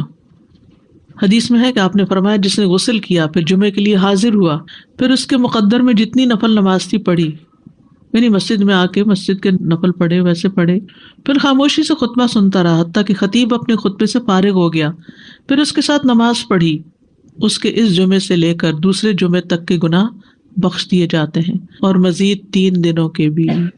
رسول اللہ صلی اللہ علیہ وسلم نے فرمایا جس نے جمعہ کے دن غسل جنابت کیا پھر نماز کے لیے چلا گیا تو گویا اس نے 1 اونٹ کی قربانی کی، اور جو شخص دوسری گھڑی میں چلا تو گویا اس نے 1 گائے کی قربانی کی، اور جو تیسری گھڑی میں چلا تو گویا اس نے 1 سینگ والے دمبے کی قربانی کی، اور جو چوتھی گھڑی میں چلا تو گویا اس نے 1 مرغی کی قربانی کی، جو 5ویں گھڑی میں چلا تو گویا اس نے 1 انڈا اللہ کی راہ میں دیا. اور جب امام خطبے کے لیے نکل جاتا ہے تو فرشتے ذکر سننے کے لیے حاضر ہو جاتے ہیں، یعنی وہ لکھنا بند کر دیتے ہیں. یہ ایکسٹرا ریوارڈ ہے نماز وغیرہ کے علاوہ، صرف جلدی جانے کا ریوارڈ ہے یہ فرشتوں کا حاضری لگانا، کیونکہ فرشتے یہ حاضری لگاتے رہتے ہیں. جب امام خطبے کے لیے نکل جاتا ہے تو وہ اپنے دفتر لپیٹ دیتے ہیں اور ذکر کو یعنی خطبے کو غور سے سننے لگتے ہیں. جمعے کے لیے جانے والے قدموں کے لیے خوشخبری. ابایا بن رفاع کہتے ہیں کہ میں جمعہ کے لیے جا رہا تھا کہ راستے میں ابو ابس رضی اللہ عنہ سے میری ملاقات ہوئی تو انہوں نے کہا کہ میں نے نبی صلی اللہ علیہ وسلم کو فرماتے ہوئے سنا کہ جس کے دونوں قدم اللہ کی راہ میں غبار آلود ہو گئے اللہ اسے دوزخ پر حرام کر دے گا. ہر قدم پر 1 سال کے روزے اور قیام کا ثواب. ہر قدم پر کتنا بڑا اجر و ثواب ہے. جس نے جمعہ کے دن غسل کیا اور کرایا، اول وقت میں آیا، خطبہ میں شروع سے حاضر رہا، پیدل چل کر آیا، سوار ہو کر نہ آیا. یعنی ایسی جگہ بھی ہوتی ہے نا کہ جہاں پر مسجدیں بہت دور نہیں ہوتی ہیں، موسم اتنے سخت نہیں ہوتے. اب تو پارکنگ بھی کافی دور دور جمعے کے دن کرنی پڑتی ہے، تو وہ جو قدم چلے جا رہے ہیں نا اس پہ خوش ہو جایا کریں. امام سے قریب ہو کر توجہ سے خطبہ سنا، جلدی بھی پہنچ جائے تو ذرا دور گاڑی پارک کر لیں، اور خطبے کے دوران فضول حرکت نہ کی، اسے ہر قدم کے بدلے 1 سال کے عمل یعنی 1 سال کے روزے اور اس کے قیام کا ثواب ملے گا. یہ پرائرٹی ہے نا, اس کے اوپر کئی چیزیں اور چھوڑنی پڑتی تب آپ اس کو پورا کر پاتے ہیں, ورنہ تو آپ لیٹ ہو جاتے ہیں, کبھی رش میں پھنس جاتے ہیں, کبھی پارکنگ نہیں ملتی تو وہ 1 رکعت بھی نکل جاتی ہے, کبھی آپ دروازے سے باہر نماز پڑھ رہے ہوتے ہیں. یعنی کہ اجر کمانا ہے تو پھر وقت پر آنا ہے. جمعہ کے دن 5 کام کرنے والے کے لیے خوشخبری. جو آدمی ایک دن میں 5 امور پر عمل کرے گا اللہ اسے جنت والوں میں لکھ دے گا. اور وہ کیا ہے؟ مریض کی تیمارداری کرنا, جنازے میں شریک ہونا, دن کا روزہ رکھنا, جمعہ کے دن نماز کے لیے نکلنا اور غلام آزاد کرنا. اب اس میں یہ کہ یہ 5 کام جمعے کے دن ہی ہو سکتے ہیں, اور لیکن جمعے کے دن کا اکیلا روزہ رکھنا منع کیا گیا. یعنی اگر کسی کا جمعرات کے ساتھ کا اکٹھا یا ہفتے کے ساتھ کا روزہ ہے, کوئی قضا رکھ رہا ہے یا ویسے ہی کوئی کفارے وغیرہ کے بھی رکھ رہا ہے, اچھا اس دن صدقہ خیرات کرنا بھی عام دنوں کے مقابلے میں زیادہ اجر و ثواب کا باعث ہے. تو انسان جمعے کے دن کی نا کچھ اس طرح کی پلاننگ کرے کہ اس دن خاص صدقہ بھی کرے اور نہائے دھوئے بھی اور ساری زیب و زینت اور پھر تیار ہو اور گھر بھی صاف ستھرا کرے. یہ کہ اہتمام نظر آئے کہ آج جمعہ کا دن ہے. غلام آزاد کرنے میں صدقہ آ جائے گا. جی غلام آزاد کرنے میں صدقہ آ جائے گا. کثرت سے درود پڑھنا. رسول اللہ صلی اللہ علیہ وسلم نے فرمایا جمعہ کے دن اور جمعہ کی رات کو کثرت سے مجھ پر درود پڑھا کرو. بس جو آدمی مجھ پر 1 دفعہ درود بھیجے گا اللہ اس پر 10 رحمتیں نازل کرے گا. اللہم صلی علی محمد. رسول اللہ صلی اللہ علیہ وسلم نے فرمایا تمہارے افضل دنوں میں سے جمعے کا دن ہے. اسی دن آدم علیہ السلام پیدا کیے گئے, اسی دن ان کی روح قبض کی گئی, اسی دن سور پھونکا جائے گا اور اس دن سب لوگ بے ہوش ہوں گے. اس لیے اس دن مجھ پر کثرت سے درود بھیجا کرو کیونکہ تمہارا درود مجھ پر پیش کیا جاتا ہے. کہتے ہیں لوگوں نے پوچھا یا رسول اللہ ہمارا درود آپ پر کس طرح پیش کیا جائے گا جبکہ آپ کا جسم بوسیدہ ہو چکا ہوگا؟ تو آپ نے فرمایا بے شک اللہ عز و جل نے انبیاء کے جسموں کو زمین پر حرام کر دیا ہے, یعنی فرشتوں کے ذریعے آپ تک درود پہنچایا جاتا ہے. انبیاء کے جسموں کو مٹی نہیں کھاتی, صحیح سلامت ہوتے ہیں ان کے جسم. سورۃ الکہف پڑھنا. نبی صلی اللہ علیہ وسلم نے فرمایا جو شخص جمعہ کے دن سورۃ الکہف پڑھتا ہے تو اس کے لیے دوسرے جمعے تک نور روشن رہتا ہے. غسل کرنا. ہر بالغ پر جمعہ کے لیے جانا ضروری ہے اور ہر وہ شخص جس پر جمعہ کے لیے جانا ضروری ہے اس پر غسل ہے, یعنی اس کو لازمی غسل کرنا چاہیے اللہ یہ کہ کوئی مجبوری ہو. تو آپ اپنا اسکیجول اس طرح بنائیں نا کہ جیسے اگر آپ ہر روز نہاتے ہیں پھر تو کوئی مسئلہ نہیں, لیکن اگر آپ ایک دن چھوڑ کے ایک دن نہاتے ہیں تو آپ پھر اس طرح اسکیجول کریں کہ جیسے آپ منڈے کو نہائے, پھر وینسڈے کو نہائے, پھر جمعے کو نہائے, پھر آپ سیٹرڈے سنڈے اگر نہیں بھی نہاتے پھر منڈے. تو اس طرح آپ جمعے کو مس نہیں کریں گے. یہ نہیں کہ جمعرات کو نہا کے جمعہ کو چھوڑ دیا یا جمعہ چھوڑ کے ہفتے کو نہائے, ایسا نہیں کرنا چاہیے. علماء نے غسل کے حکم کے بارے میں اختلاف کیا. بعض تو کہتے ہیں یہ واجب ہے یعنی فرض کے درجے میں ہے, اور جمہور علماء یہ کہتے ہیں کہ مستحب ہے, پسندیدہ ہے, افضل عمل ہے. حدیث میں آتا ہے جس نے جمعے کے دن وضو کیا اس نے اچھا کیا, اور جس نے غسل کیا تو یہ افضل ہے. صفائی میں مبالغہ ہوتی ہے نا, ویکلی صفائی آپ کو کرنی ہوتی ہے, یعنی جیسے ناخن وغیرہ کاٹتے ہیں یا پھر اپنے زائد بال وغیرہ اتارتے ہیں, تو یہ سب چیزیں اگر جمعے کے دن ہو تو زیادہ بہتر ہے. نبی صلی اللہ علیہ وسلم نے فرمایا جو شخص جمعے کے دن اچھی طرح غسل کرے, اچھی طرح سنوار کر وضو کرے, اپنے بہترین لباس میں سے پہنے, یعنی جمعے کے دن باقی دنوں کی نسبت اچھا لباس پہنے, اللہ نے اس کی قسمت میں گھر والوں کی جو خوشبو لکھی ہو وہ لگا لے, یعنی گھر میں جو بھی خوشبو ہے. پھر جمعہ پڑھنے آئے تو لغو کام نہ کرے, 2 آدمیوں کے درمیان جدائی نہ کرے, یعنی 2 لوگ بیٹھے ان کے بیچ میں گھس کے بیٹھ جائے. اس جمعے اور دوسرے جمعے کے درمیان کے پورے ہفتے کے گناہ معاف کر دیے جاتے ہیں. پھر مسواک کرنا. جمعے کی سنتیں بتاتے ہوئے آپ نے فرمایا اور تم پر مسواک کرنا لازم ہے. اچھا لباس پہننا. نبی صلی اللہ علیہ وسلم نے فرمایا اگر ممکن ہو تو جمعہ کے لیے اپنے کام کاج کے کپڑوں کے علاوہ 2 کپڑے اور بنا رکھنے میں کیا حرج ہے.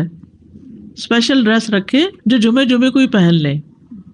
خوشبو لگانا, یعنی خوشبو لگائے, حدیث میں آتا ہے چاہے وہ عورت کی خوشبو سے ہو, یعنی آپ کی اپنی نہیں بیوی کی خوشبو پڑی ہو وہی لگا لو, لیکن لگاؤ. تیل لگانا. جو شخص جمعہ کے دن غسل کرے اور جس قدر ممکن ہو پاکیزگی حاصل کرے اور اپنے تیل میں سے تیل لگائے یا اپنے گھر کی خوشبو میں سے خوشبو لگائے, پھر نکلے کہ 2 آدمیوں کے درمیان تفریق نہ کرے, جتنی مقدرہ نماز پڑھ لے, اور جب امام بات کرے تو خاموش رہے. اس جمعے سے لے کر دوسرے جمعے تک اس کے گناہ بخش دیے جاتے ہیں. جمعہ کا وقت. سورج ڈھلتے ہی جمعہ پڑھنا. سورج ڈھلتے ہی جمعہ پڑھنا. اول وقت جمعہ پڑھنا. بہت لیٹ نہیں کرنا چاہیے. ایاس بن سلمہ بن عقبہ اپنے والد سے روایت کرتے ہیں, انہوں نے کہا کہ ہم رسول اللہ صلی اللہ علیہ وسلم کے ساتھ جمعے کی نماز پڑھ کر واپس لوٹتے تھے تو دیواروں کا سایہ اتنا نہیں ہوتا تھا کہ ان سے اپنے آپ کو سایہ مہیا کیا جا سکے. یعنی ابھی سورج بہت تھوڑا ڈھلا ہوتا تھا. ہاں, گرمی کی شدت میں تاخیر کی اجازت ہے. مسجد میں داخلہ, مسجد کی طرف جلدی نکلنا, تحیت المسجد ادا کرنا. عمر بن دینار کہتے ہیں انہوں نے جابر رضی اللہ عنہ کو کہتے ہوئے سنا کہ ایک شخص جمعہ کے دن مسجد میں داخل ہوا اس حال میں کہ نبی صلی اللہ علیہ وسلم خطبہ دے رہے تھے. تو آپ نے فرمایا کیا تم نے نماز پڑھی؟ اس نے کہا نہیں. تو آپ نے فرمایا کھڑے ہو 2 رکعتیں پڑھو. اب یہ بڑا اہم مسئلہ ہے, مسجد میں داخل ہو چاہے خطبہ ہو رہا ہو 2 رکعت پڑھے بغیر نہ بیٹھو, ٹھیک ہے. اور یہ کیا ہے؟ دراصل تحیت المسجد. یہ جمعے کی سنتیں نہیں ہیں, یہ کیا ہے؟ تحیت المسجد ہے. اور مختصر پڑھی جائیں. یعنی امام جب خطبہ دے رہا ہو تو چاہیے کہ 2 رکعتیں پڑھے اور دونوں میں اختصار کرے.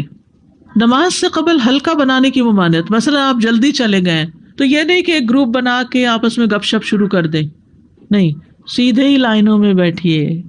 انتظار کا وقت کیسے گزاریں گے؟ نفل پڑھ کے بیٹھ گئے, ذکر اذکار کریں, قبلے کی طرف رخ کر کے لائنوں میں بیٹھیں. ہلکا نہیں بنائیں, بیٹھ کے خرید و فروخت نہیں کریں. تاخیر سے آنے پہ گردنیں پھلانگ کے نہ آگے جائیں. رسول اللہ صلی اللہ علیہ وسلم نے فرمایا ٹیک لگا کے مت کھاؤ. یہ عام ایک ادب بتایا, یعنی اس طرح ٹیک لگا کے نہیں کھاؤ, کھانے کے وقت سیدھے ہو جاؤ.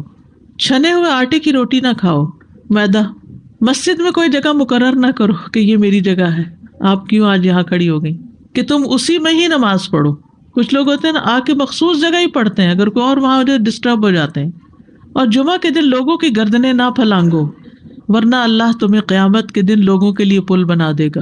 کیونکہ بہت اذیت کی بات ہے نا, آپ بیٹھے ہیں لوگ باقاعدہ بعض اوقات کندھوں پہ ہاتھ رکھ کے اس کو تنگ کر اس کو تنگ کر, تو یہ نہیں کرنا چاہیے. اگر آپ کو اٹھنا بھی پڑ گیا بیچ میں تو واپسی پہ پیچھے کھڑے ہو جائیے, اگلی لائن مل جائے گی.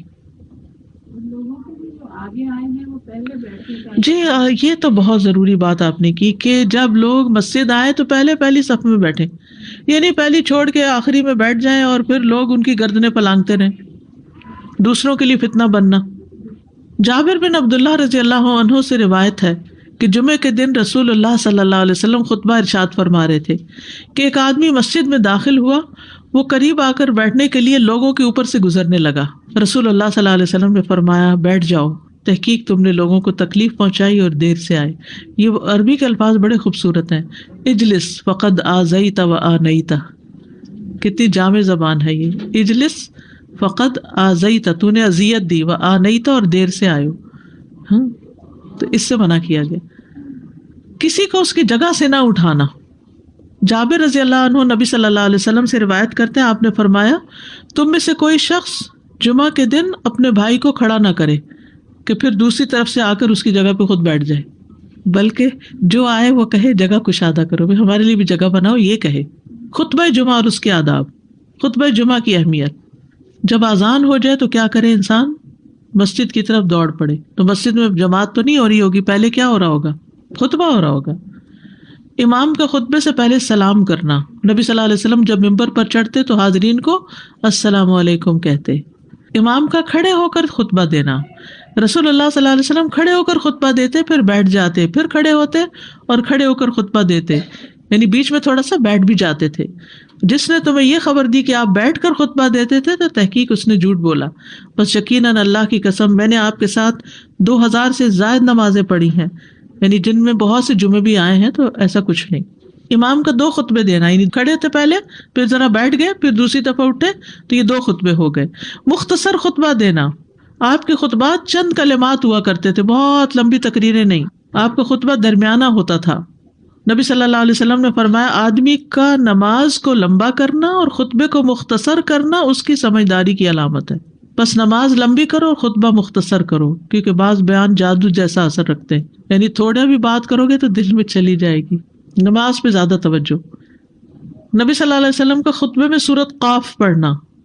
حارثہ بن نعمان کی بیٹی سے روایت ہے, کہتی ہے کہ میں نے سورۃ قاف رسول اللہ صلی اللہ علیہ وسلم سے سن کر حفظ کر لی. آپ ہر جمعے کو خطبے میں پڑھا کرتے تھے. سامعین کا امام کی طرف رخ کرنا، یعنی جمعے کے دن یہ نہیں کہ آپ کرسی لگا کے کسی اور طرف منہ کر کے بیٹھ جائیں اور جب جماعت ہو تو پھر صف میں کھڑے، نہیں، آپ صف میں بیٹھے ہو، کس طرف منہ ہو؟ قبلہ رخ ہو، امام سامنے ہی ہوگا نا قبلے کی طرف. ایک صحابی کہتے ہیں کہ جب آپ ممبر پہ چڑھتے تو ہم اپنے چہروں کے ساتھ آپ کی طرف متوجہ ہوتے، ادھر ادھر نہیں دیکھتے تھے خطبے کے دوران.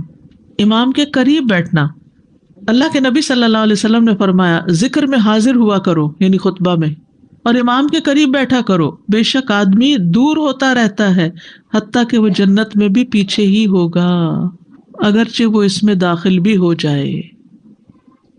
تاخیر کی اتنی مذمت ہے. خاموشی سے خطبہ سننا، یعنی بات نہیں کرنی چاہیے، کوئی اہم بات بھی نہیں پوچھنی چاہیے. ابن مسعود سے روایت ہے کہ انہوں نے ابی ابن کعب سے قرآن کی کسی آیت کے بارے میں سوال کیا جبکہ اللہ کے نبی خطبہ دے رہے تھے، تو انہوں نے اعراض کیا اور کوئی جواب نہ دیا. پھر جب آپ نے نماز پڑھائی تو ابی کہنے لگے تمہارا جمعہ ہی نہیں ہوا. تو ابن مسعود نے رسول اللہ صلی اللہ علیہ وسلم سے پوچھا تو آپ نے فرمایا ابی نے سچ کہا. کوئی بات کرنے کی اجازت نہیں، یہ کہنے کی بھی کہ چپ ہو جاؤ یہ بھی اجازت نہیں. عبداللہ بن مسعود کہتے کہ جب امام جمعہ کے لیے آ گیا پھر تمہارا اپنے ساتھی سے یہ کہنا کہ خاموش رہو لغویت کے لیے کافی ہے. یہ بھی لغو بات ہے.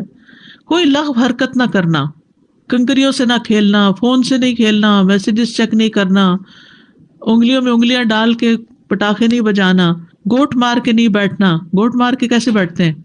گھٹنے اوپر کر کے اور یوں ایسے گھٹنوں کے گرد ہاتھ ڈال کے. کئی دفعہ ایسے نظر آتا ہے کہ خطبے میں لوگ اس طرح بیٹھے ہوتے ہیں کیونکہ پتہ نہیں ہے. یعنی آپ چوکڑی مار سکتے ہیں. آپ سب سے افضل پوزیشن تو یہ ہے کہ جیسے نماز کے اتحیات میں ہم بیٹھتے ہیں، لیکن کچھ لوگ اس طرح بیٹھ نہیں سکتے، چلو کرسی پہ بیٹھ جائیں. اگر کرسی نہیں ہے نیچے بیٹھے ہیں تو چوکڑی مار کے بیٹھ جائیں، ٹانگیں اس طرح پیٹ کے ساتھ لگا کے گھٹنوں پہ ہاتھ کو بل دے کے اس طرح نہیں بیٹھے. اگر مجبوری ہے تو وہ اور بات ہے، لیکن یہ کہ بلا وجہ نہیں کرنا چاہیے کیونکہ ادب کے خلاف ہے. اونگ آنے پر جگہ بدلنا، نبی صلی اللہ علیہ وسلم نے فرمایا اگر جمعہ کے دن کسی کو مسجد میں اونگ آنے لگے تو اپنی اس جگہ کو دوسری جگہ سے بدل لے. کہ بعض اوقات ایسا ہوتا ہے نا خطبے کے وقت بڑی سکینت ہوتی ہے اور آخری خطبہ تو آپ نیند میں ہی سنتے ہیں. نماز جمعہ کی رکعت 2 رکعت ہے فرض بس. جمعہ کی نماز 2 رکعتیں ہیں اور ان دونوں میں قرات ہوتی ہے. نبی صلی اللہ علیہ وسلم جمعے میں سبح اسم ربک الاعلی اور هل اتاک حدیث الغاشیہ پڑھتے. کبھی جمعہ اور عید کٹھے ہو جاتے تب بھی دونوں نمازوں میں یہی صورت پڑھتے تھے. ٹھیک ہے. اسی طرح صبح کی نماز میں جمعے کے دن الف لام میم التنزیل اور هل اتى علی الانسان کی قرات کرتے اور نماز جمعہ میں سورۃ الجمعہ اور منافقین کی تلاوت کرتے. یعنی یہ بھی ملتا ہے. فرض کے بعد 2 رکعت پڑھنا. عبداللہ بن عمر سے روایت ہے انہوں نے رسول اللہ صلی اللہ علیہ وسلم کی نفل نماز کو بیان کیا اور کہا کہ آپ جمعے کے بعد کوئی نفل نماز نہیں پڑھتے تھے حتیٰ کہ واپس تشریف لے جاتے پھر اپنے گھر میں 2 رکعت پڑھتے تھے. اب جو لوگ گھر نہیں جاتے تو پھر وہیں پر وہ پڑھ لیتے ہیں، ورنہ آپ صلی اللہ علیہ وسلم اپنی سنتیں وغیرہ گھر میں پڑھتے تھے. اور اسی طرح 4 بھی پڑھی جا سکتی، 2 بھی ہیں 4 بھی ہیں. آپ صلی اللہ علیہ وسلم نے فرمایا جب تم میں سے کوئی جمعہ پڑھ چکے تو اس کے بعد 4 رکعتیں پڑھے، یہ آپ کا حکم ہے. تو جب آپ کا 2 چیزیں ہوتی ہیں سمجھنے کے لیے، ایک آپ کا فعل ہوتا ہے اور ایک آپ کا حکم ہوتا ہے. تو ہمارے لیے کیا ہے جو آپ کا حکم ہو. جمعے کے بعد کوئی اور نماز پڑھنے سے پہلے گفتگو کرنا، یعنی سنت پڑھنے سے پہلے گفتگو کرنا. اسما بن مالک سے مرفوعاً روایت ہے کہ جب تم میں سے کوئی آدمی جمعہ کی نماز پڑھے تو اس کے بعد اس وقت تک کوئی نماز ادا نہ کرے جب تک کسی سے کلام نہ کرے یا اس جگہ سے نکل نہ جائے. پہلے منع تھا، اب کوئی نہ کوئی بات کر لینی چاہیے. نہیں سمجھ آئی؟ یعنی جمعہ پڑھ لیا آپ نے اور پھر کسی سے آپ سلام دعا کر لیں، اس کے بعد سنت پڑھیں یا نفل جو بھی. ٹھیک ہے. اور گھر جانا ہے تو گھر جا کے پڑھیں، اور اگر گھر نہیں جانا کام پہ جانا ہے تو ادھر ہی پڑھ کے چلے جائیں. کتنا اچھا ہے کہ خطبے سے خاموش بیٹھے. کتنا پیارا ہے ہمارا دین کہ اتنا لمبا بھی چپ کا روزہ نہیں رکھوایا. بالکل. عاصم سے روایت ہے، وہ ابو قلابہ سے نقل کرتے ہیں، میں نے ان کے ساتھ جمعہ کی نماز پڑھی. جب میں نے اپنی نماز پوری کر لی انہوں نے میرے ہاتھ کو پکڑا اور میری جگہ پر کھڑے ہوئے اور مجھے اپنی جگہ پہ کھڑا کیا. وہ جو ہم چینج کرتے ہیں نا جگہ، وہ اس کی بات ہو رہی ہے. یعنی جمعے کے بعد کوئی اور نماز پڑھنے سے پہلے بات بھی کر لینا، جگہ بھی تبدیل کرنا. لیکن اگر کچھ لوگ پہلے سے ہی آپ کے سنتیں شروع کر چکے اور کوئی چینج کرنے والا نہیں تو پھر پڑھ لیجئے. یعنی یہ مستحب اعمال ہے، ان میں ایسا نہیں کہ کوئی گناہ لازم ہو جائے گا، لیکن افضل یہ ہے، افضل سے اجر زیادہ ہو جاتا ہے. جمعہ کے دیگر احکام، ایک رکعت پانے پر بھی جمعہ ادا ہو جاتا ہے، یعنی اگر کسی کو رش مل گیا، پارکنگ نہیں ملی اور ایک رکعت میں بھی پہنچ گیا تو جمعہ ہو گیا۔ امام سے دعا کا کہنا، انس کہتے ہیں کہ ایک سال نبی صلی اللہ علیہ وسلم کے عہد میں لوگ قحط میں مبتلا ہوئے۔ جمعہ کے دن میں نبی صلی اللہ علیہ وسلم کے خطبہ پڑھنے کے دوران میں ایک اعرابی کھڑا ہو گیا، کہا یا رسول اللہ، مال تباہ ہو گئے، بچے بھوکے مرنے لگے، اس لیے آپ اللہ سے ہمارے حق میں دعا کیجیے۔ آپ نے اپنے دونوں ہاتھ اٹھائے، اس وقت آسمان پر بادل کا ایک ٹکڑا بھی نہیں تھا، قسم ہے اس ذات کی جس کے ہاتھ میں میری جان، آپ نے ہاتھ اٹھائے بھی نہیں تھے کہ پہاڑوں کی طرح بادل کے بڑے بڑے ٹکڑے امڑ آئے۔ یہ معجزہ ہے آپ کا، آپ کی دعا قبول ہو گئی۔ پھر آپ ممبر سے ابھی اترے نہیں تھے کہ میں نے آپ کی داڑھی پر بارش کے قطروں کو ٹپکتے ہوئے دیکھا۔ اس دن خوب بارش ہوئی، پھر دوسرے دن، تیسرے، چوتھے، حتیٰ کہ دوسرے جمعے تک سلسلہ جاری رہا۔ دوسرے جمعے وہی عرابی یا کوئی اور کھڑا ہو گیا اور کہا یا رسول اللہ، چھتیں گر گئی، مال ڈوب گیا، اس لیے آپ ہمارے لیے اللہ سے دعا کیجیے۔ چنانچہ آپ نے اپنے دونوں ہاتھ اٹھائے اور فرمایا اے میرے اللہ، ہمارے ارد گرد برسا، ہم پر نہ برسا، اور بدلی کے جس طرف اشارہ کرتے وہ بدلی ہٹتی جاتی، اور مدینہ ایک حوض کی طرح ہو گیا۔ وادی کنات ایک مہینے تک بہتا رہا۔ جو شخص بھی کسی علاقے سے آتا تو اس پر بارش کا حال بیان کرتا، جیسے ہوتا ہے نا کوئی فلڈ آ جائے یا کچھ ہریکین، تو پھر ہر کوئی موضوع گفتگو ہو جاتا ہے۔ جمعہ کے بعد قیلولہ کرنا، انس کہتے ہیں کہ ہم لوگ جمعہ کے دن سویرے نکلتے اور جمعہ کی نماز کے بعد قیلولہ کرتے تھے، جمعہ کے بعد کھانا کھانا۔ سہل کہتے ہیں کہ ہم نہ تو قیلولہ کرتے نہ دوپہر کا کھانا کھاتے، مگر جمعے کے بعد۔ لنچ کب ہے؟ جمعے کے بعد۔ جمعے کو قیام و صیام کے لیے خاص کرنے کی ممانعت ہے، یعنی اس دن کی رات کو شب جمعہ منانا کہ اس رات پوری عبادت کریں گے، یہ سنت سے ثابت نہیں، ٹھیک ہے۔ اور دن کو روزے کے لیے خاص کرنا، یہ بھی سنت سے ثابت نہیں، الا یہ کہ کوئی معمول کا روزہ رکھتا ہے، یعنی ایام 20 کا روزہ ہے تو وہ اور بات ہے۔ ابو ہریرہ سے روایت ہے کہ میں نے رسول اللہ صلی اللہ علیہ وسلم کو فرماتے ہوئے سنا، تم میں سے کوئی شخص جمعہ کے دن روزہ نہ رکھے مگر یہ کہ اس کے ایک دن پہلے یا اس کے بعد کا دن ملا کر روزہ رکھے۔ جمعہ کے دن خرید و فروخت کی ممانعت ہے۔ جمعہ کے دن جب نماز کے لیے پکارا جائے تو اس وقت اللہ نے خرید و فروخت سے منع کیا ہے۔ وذروا البیع، اس دن کاروبار حرام ہے، اور یہ جمعے کی دوسری اذان کے ساتھ تعلق رکھتا ہے، یعنی صبح صبح کام کر سکتے ہیں لیکن اذان ہوتے ہی چھوڑ دیں، اور جب پھر جمعہ سے فارغ ہو جائے تو دوبارہ دکان پہ جا کے بیٹھ جائیں۔ جابر بن عبداللہ کہتے ہیں کہ نبی صلی اللہ علیہ وسلم جمعہ کے دن خطبہ ارشاد فرما رہے تھے کہ مدینہ میں ایک تجارتی قافلہ آیا، رسول اللہ صلی اللہ علیہ وسلم کے صحابہ اس کی طرف لپک پڑے اور آپ کے پاس مسجد میں صرف 12 آدمی بچے، تو رسول اللہ صلی اللہ علیہ وسلم نے یہ صورت دیکھ کر فرمایا اس ذات کی قسم جس کے ہاتھ میں میری جان ہے، اگر تم سارے کے سارے چلے جاتے اور کوئی بھی باقی نہ بچتا تو اس وادی میں آگ بہہ پڑتی، یعنی اتنا بڑا جرم ہے یہ۔ پھر یہ آیت نازل ہوئی وَإِذَا رَأَوْا تِجَارَةً أَوْ لَهْوًا انفضوا إِلَيْهَا وَتَرَكُوكَ قَائِمًا، جب وہ کوئی سودا بکتا دیکھیں یا کوئی تماشا نظر آ جائے تو اس کی طرف دوڑ جاتے ہیں اور آپ کو کھڑا ہی چھوڑ دیتے ہیں۔ راوی کہتے ہیں جو 12 آدمی رسول اللہ صلی اللہ علیہ وسلم کے ساتھ رہے ان میں ابو بکر اور عمر رضی اللہ عنہ بھی شامل تھے۔ جمعے کے دن قبولیت کی گھڑی ہوتی ہے، اس وقت اللہ سے بھلائی مانگنی چاہیے۔ رسول اللہ صلی اللہ علیہ وسلم نے فرمایا جمعے کے دن میں ایک گھڑی ایسی ہے کہ کوئی مسلمان اللہ سے کسی خیر کا سوال کرتے ہوئے اس کی موافقت نہیں کرتا مگر اللہ اسے وہی خیر عطا کر دیتا ہے۔ فرمایا یہ ایک چھوٹی سی گھڑی ہے، تھوڑی دیر کے لیے ہوتی ہے، اور یہ ہر جمعے کو ہوتی ہے، ٹھیک ہے۔ اور خصوصاً نماز میں بھی اگر کوئی دعا کر رہا ہوتا ہے نا انسان تو وہ بھی قبول ہو جاتی ہے۔ نماز میں دعا کہاں ہوتی ہے؟ شروع میں ہوتی ہے، رکوع میں ہوتی ہے، سجدے میں ہوتی ہے، تشہد میں ہوتی ہیں۔ تو اگر یعنی جمعہ پڑھ رہے ہیں اور بیچ میں دعائیں آ گئی ہیں تو ہو سکتا وہی گھڑی آ گئی ہو اور آپ کی دعا قبول ہو جائے، اور یہ تورات میں بھی اس کا ذکر تھا۔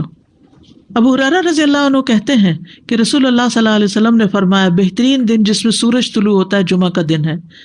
اس دن میں ایک گھڑی ایسی ہے کہ نماز کی حالت میں اگر کوئی مسلمان بندہ اللہ عز و جل سے کچھ طلب کرے تو وہ اس کو ضرور دیتا ہے۔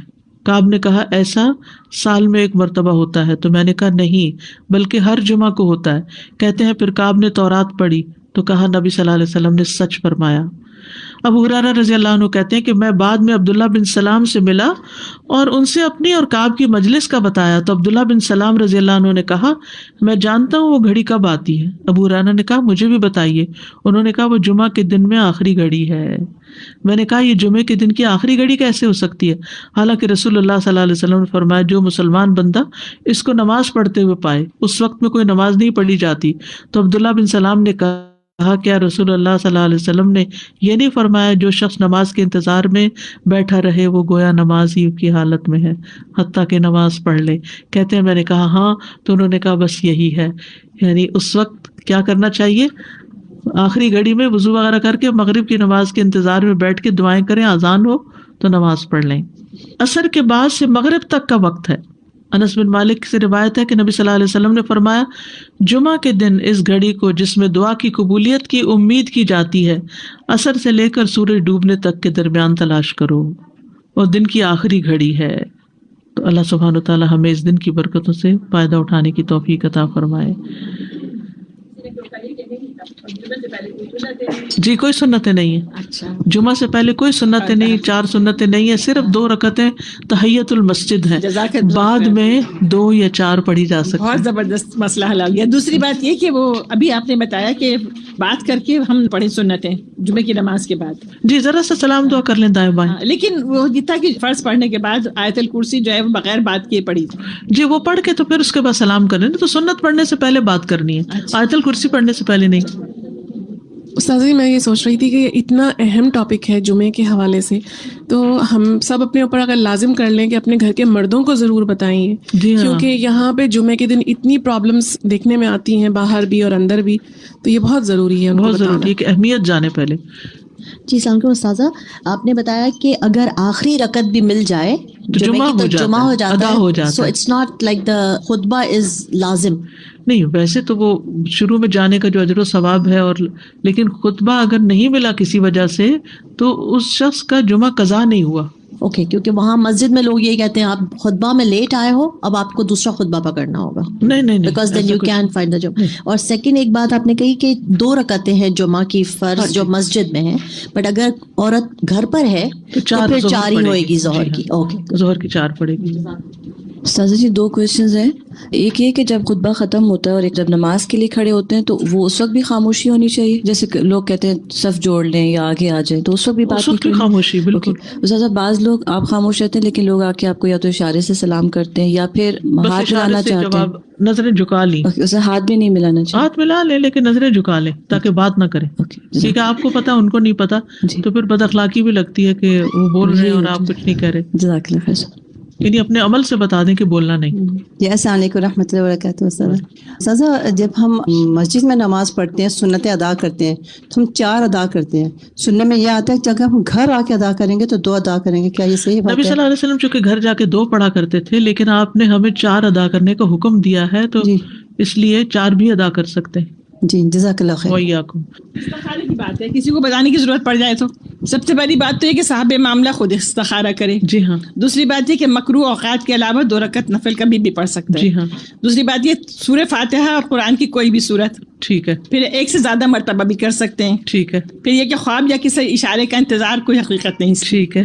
آسانیاں اور رکاوٹیں دونوں کا مطلب یہ لے کہ اسی میں خیر ہے. ٹھیک ہے. اور ہر حال میں راضی ہے کیونکہ وہی جانتا ہے کہ کب کیا اور کون بھی. جی ہاں، یعنی کام سے نہ رکیں. اب جس کام کے لیے استخارہ کیا وہ کام کر لیں، پھر اس کے بعد خیر ہی خیر ہے. استخارہ خیر ہی خیر. گھر میں نماز پڑھیں تو پہلے 4 سنت پڑھیں. جی ہاں، اور پھر 4 فرض پڑھیں، پھر 2 سنت، پھر 2 نفل. جی.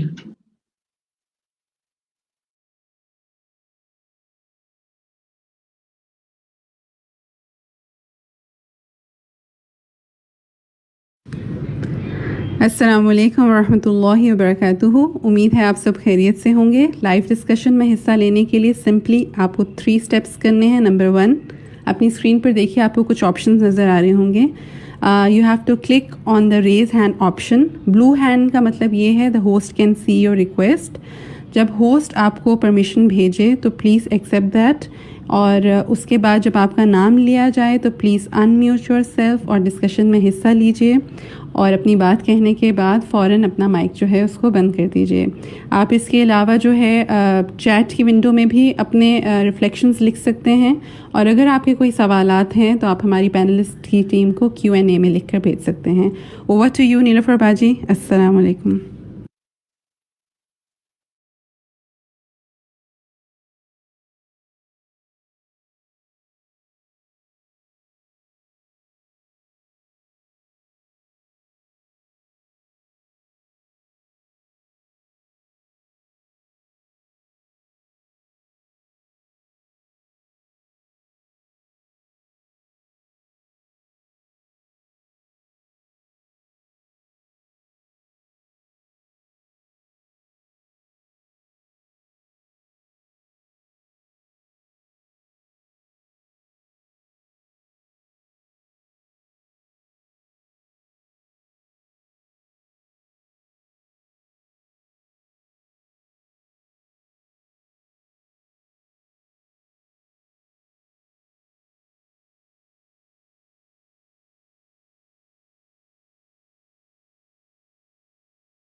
السلام علیکم ورحمۃ اللہ وبرکاتہ.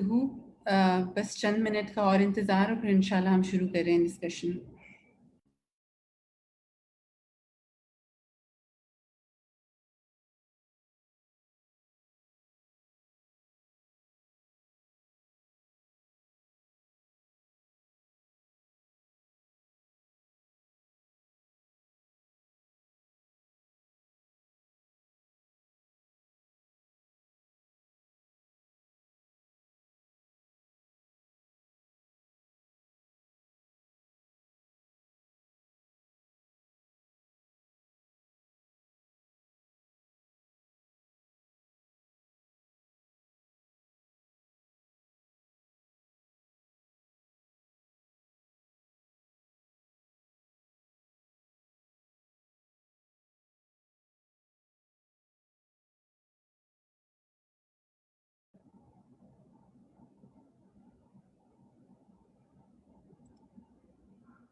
ہم شروع کرتے ہیں انشاءاللہ. نیلوفر باجی ہمیں جوائن کر لیں گی.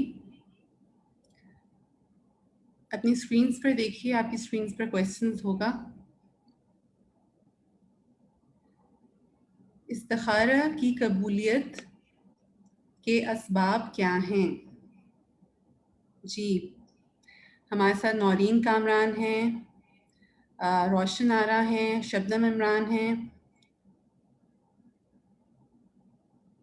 آپ میں سے کون جواب دینا چاہے گا؟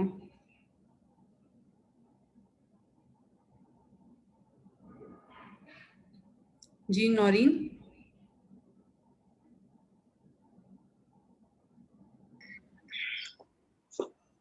بڑا سا فٹ بنا کے دیا مجھے, میں تو فین ہو گیا. جی رضی, آپ کا مائک آن ہے.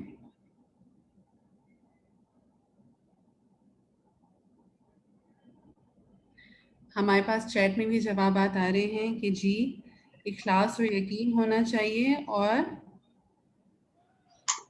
خشوع خضوع اور تضرع ہونا چاہیے, تکرار اور اصرار ہونا چاہیے. جی اپنی اسکرین پہ خشوع دیکھیں آپ. خضوع ہونا چاہیے, جی خشوع خضوع اور تضرع ہونا چاہیے, بار بار اصرار ہونا چاہیے دعا پر. بالکل.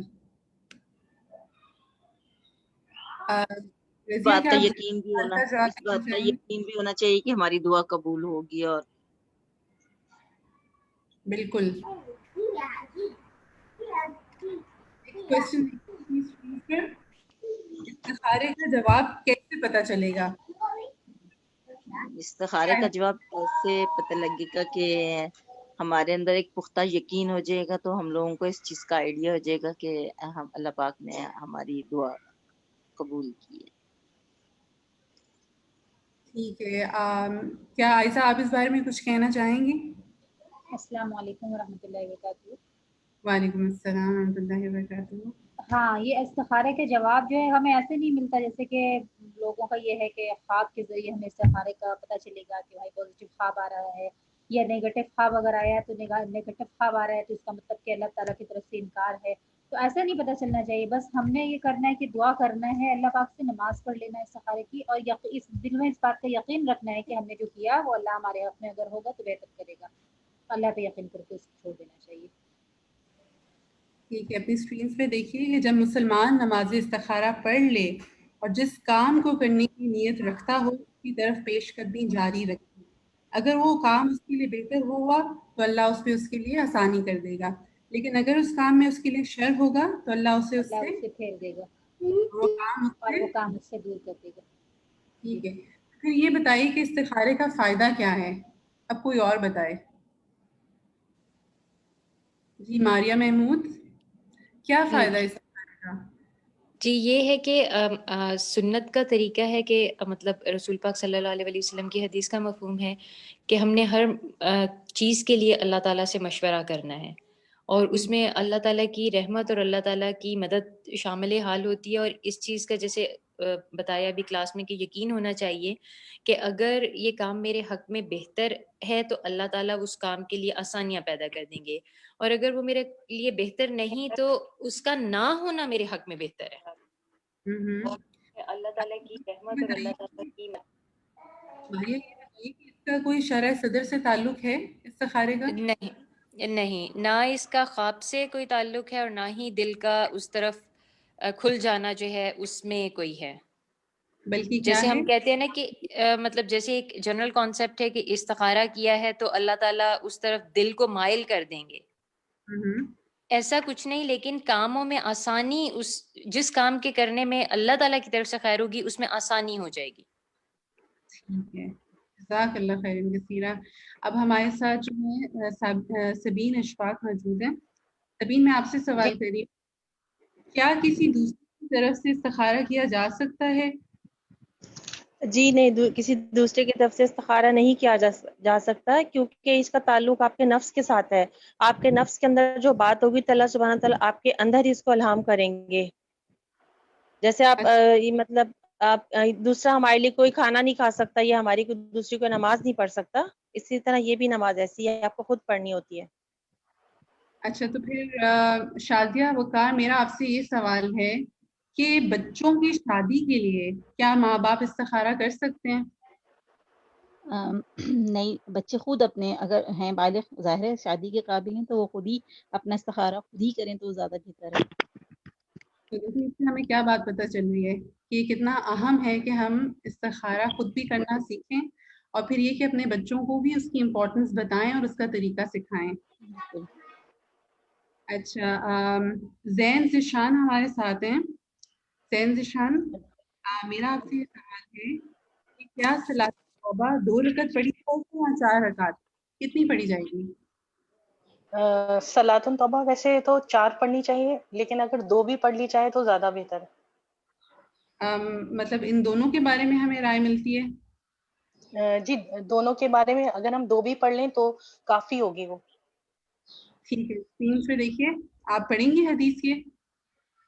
جی، رسول اللہ صلی اللہ علیہ وسلم نے فرمایا، جو آدمی وضو کرے اور اچھا وضو کرے، پھر 2 یا 4 رکعتیں پڑھے اور ان میں اچھے انداز میں ذکر و اذکار اور خشوع و خضوع کرے، پھر بخشش طلب کرے تو اس کو بخش دیا جائے گا.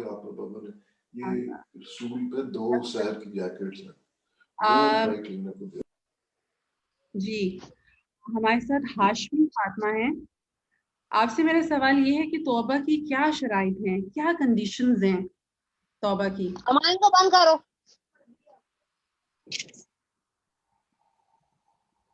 باجی میں بتاؤں؟ جی، عائشہ صدیقہ آپ بتائیے. باجی، توبہ کی شرائط میں سے یہ ہے کہ احساس ندامت، اعتراف گناہ، اور اللہ سے رجوع کرنا اور آئندہ گناہ نہ کرنا. ٹھیک ہے، شازیہ وقار بھی ہمارے ساتھ ہے. شازیہ، کوئی پوائنٹ ایسا جو مس ہو گیا ہو عائشہ سے؟ جی، ایک مس ہو گیا. گناہوں سے معافی. گناہوں سے معافی. ہمارے ساتھ سائمہ عرفان ہے. سائمہ، آپ ذرا اسکرین سے دیکھ کے پڑھیے سارے اسٹیپس. کیا کنڈیشنز ہیں آپ کے سامنے؟ خالص توبہ. جی، سب سے پہلے خالص توبہ کرنا، پھر ندامت ہونا یا نادم ہونا، تیسرا ہے استغفار کرنا، چوتھا گناہ پر اصرار نہ کرنا، اور پانچواں ہے آئندہ زندگی کو بہتر کرنا. بالکل. اچھا، ہمارے فاطمہ سعید ہیں. فاطمہ سعید، آپ سے میرا یہ سوال ہے کہ خصوصاً جمعے کے دن روزہ رکھنے سے کیوں منع کیا گیا؟ کیوں ہم فرائیڈے والے دن روزہ نہیں رکھ سکتے ہیں؟ کیا وجہ ہے؟ جی، اس میں یہ ہے کہ جمعے کے دن روزہ رکھنے سے اکیلا روزہ رکھا نہیں جاتا، کیونکہ یہ بیسیکلی مسلمانوں کے لیے عید کے دن کی طرح ہے، اور اس کے ساتھ آگے یا اس کے بعد جیسے ملا کر روزہ رکھنے کی رکھا جا سکتا ہے. اکیلے دن کا روزہ نہیں رکھا جائے گا. جی، السلام علیکم. میں بولوں ہاشمی فاطمہ؟ بالکل، آپ نے صحیح جواب دیا. ہمارے ساتھ ہیں طوبہ تاج ہیں. طوبہ تاج، اپنا مائک کھولیے. جی، السلام علیکم. وعلیکم السلام. دیکھیے آپ کے سامنے جمعے کے دن 5 جو اس کی فضیلت کا باعث ہیں. کون جی سی ایک 5؟ تو یہ کہ حضرت آدم علیہ السلام کو جمعے کے دن پیدا کیا گیا. حضرت آدم علیہ السلام کو جمعے کے دن زمین پہ اتارا گیا اور جمعے کے دن ہی جو ہے وہ قیامت آئے گی. اور یہ ہے کہ چلیے اسکرین پہ دیکھتے ہیں ہم. اور اس دن میں ایک ایسی گھڑی ہے کہ بندہ اس میں جو بھی اللہ سے مانگے اللہ اسے دے گا جب تک کہ حرام چیز کا سوال نہ کرے. اور اسی دن قیامت آئے گی. جمعے کے دن ہر مقرر فرشتہ، آسمان، زمین، ہوائیں، پہاڑ اور سمندر قیامت کے آنے سے ڈرتے رہتے ہیں. اب کچھ سوالات جو ہیں پڑھوں گی اور ہمارے پاس ٹائم اب کم ہے تو پلیز آئی وڈ ریکویسٹ کہ آپ اپنے مائکس جو ہیں وہ میوٹڈ رکھیں. اسکرینس پہ دیکھیے جمعے کی نماز جماعت کے ساتھ ادا کرنا ہر مسلمان پر فرض ہے سوائے 4 لوگوں کے. وہ کون 4 لوگ ہیں؟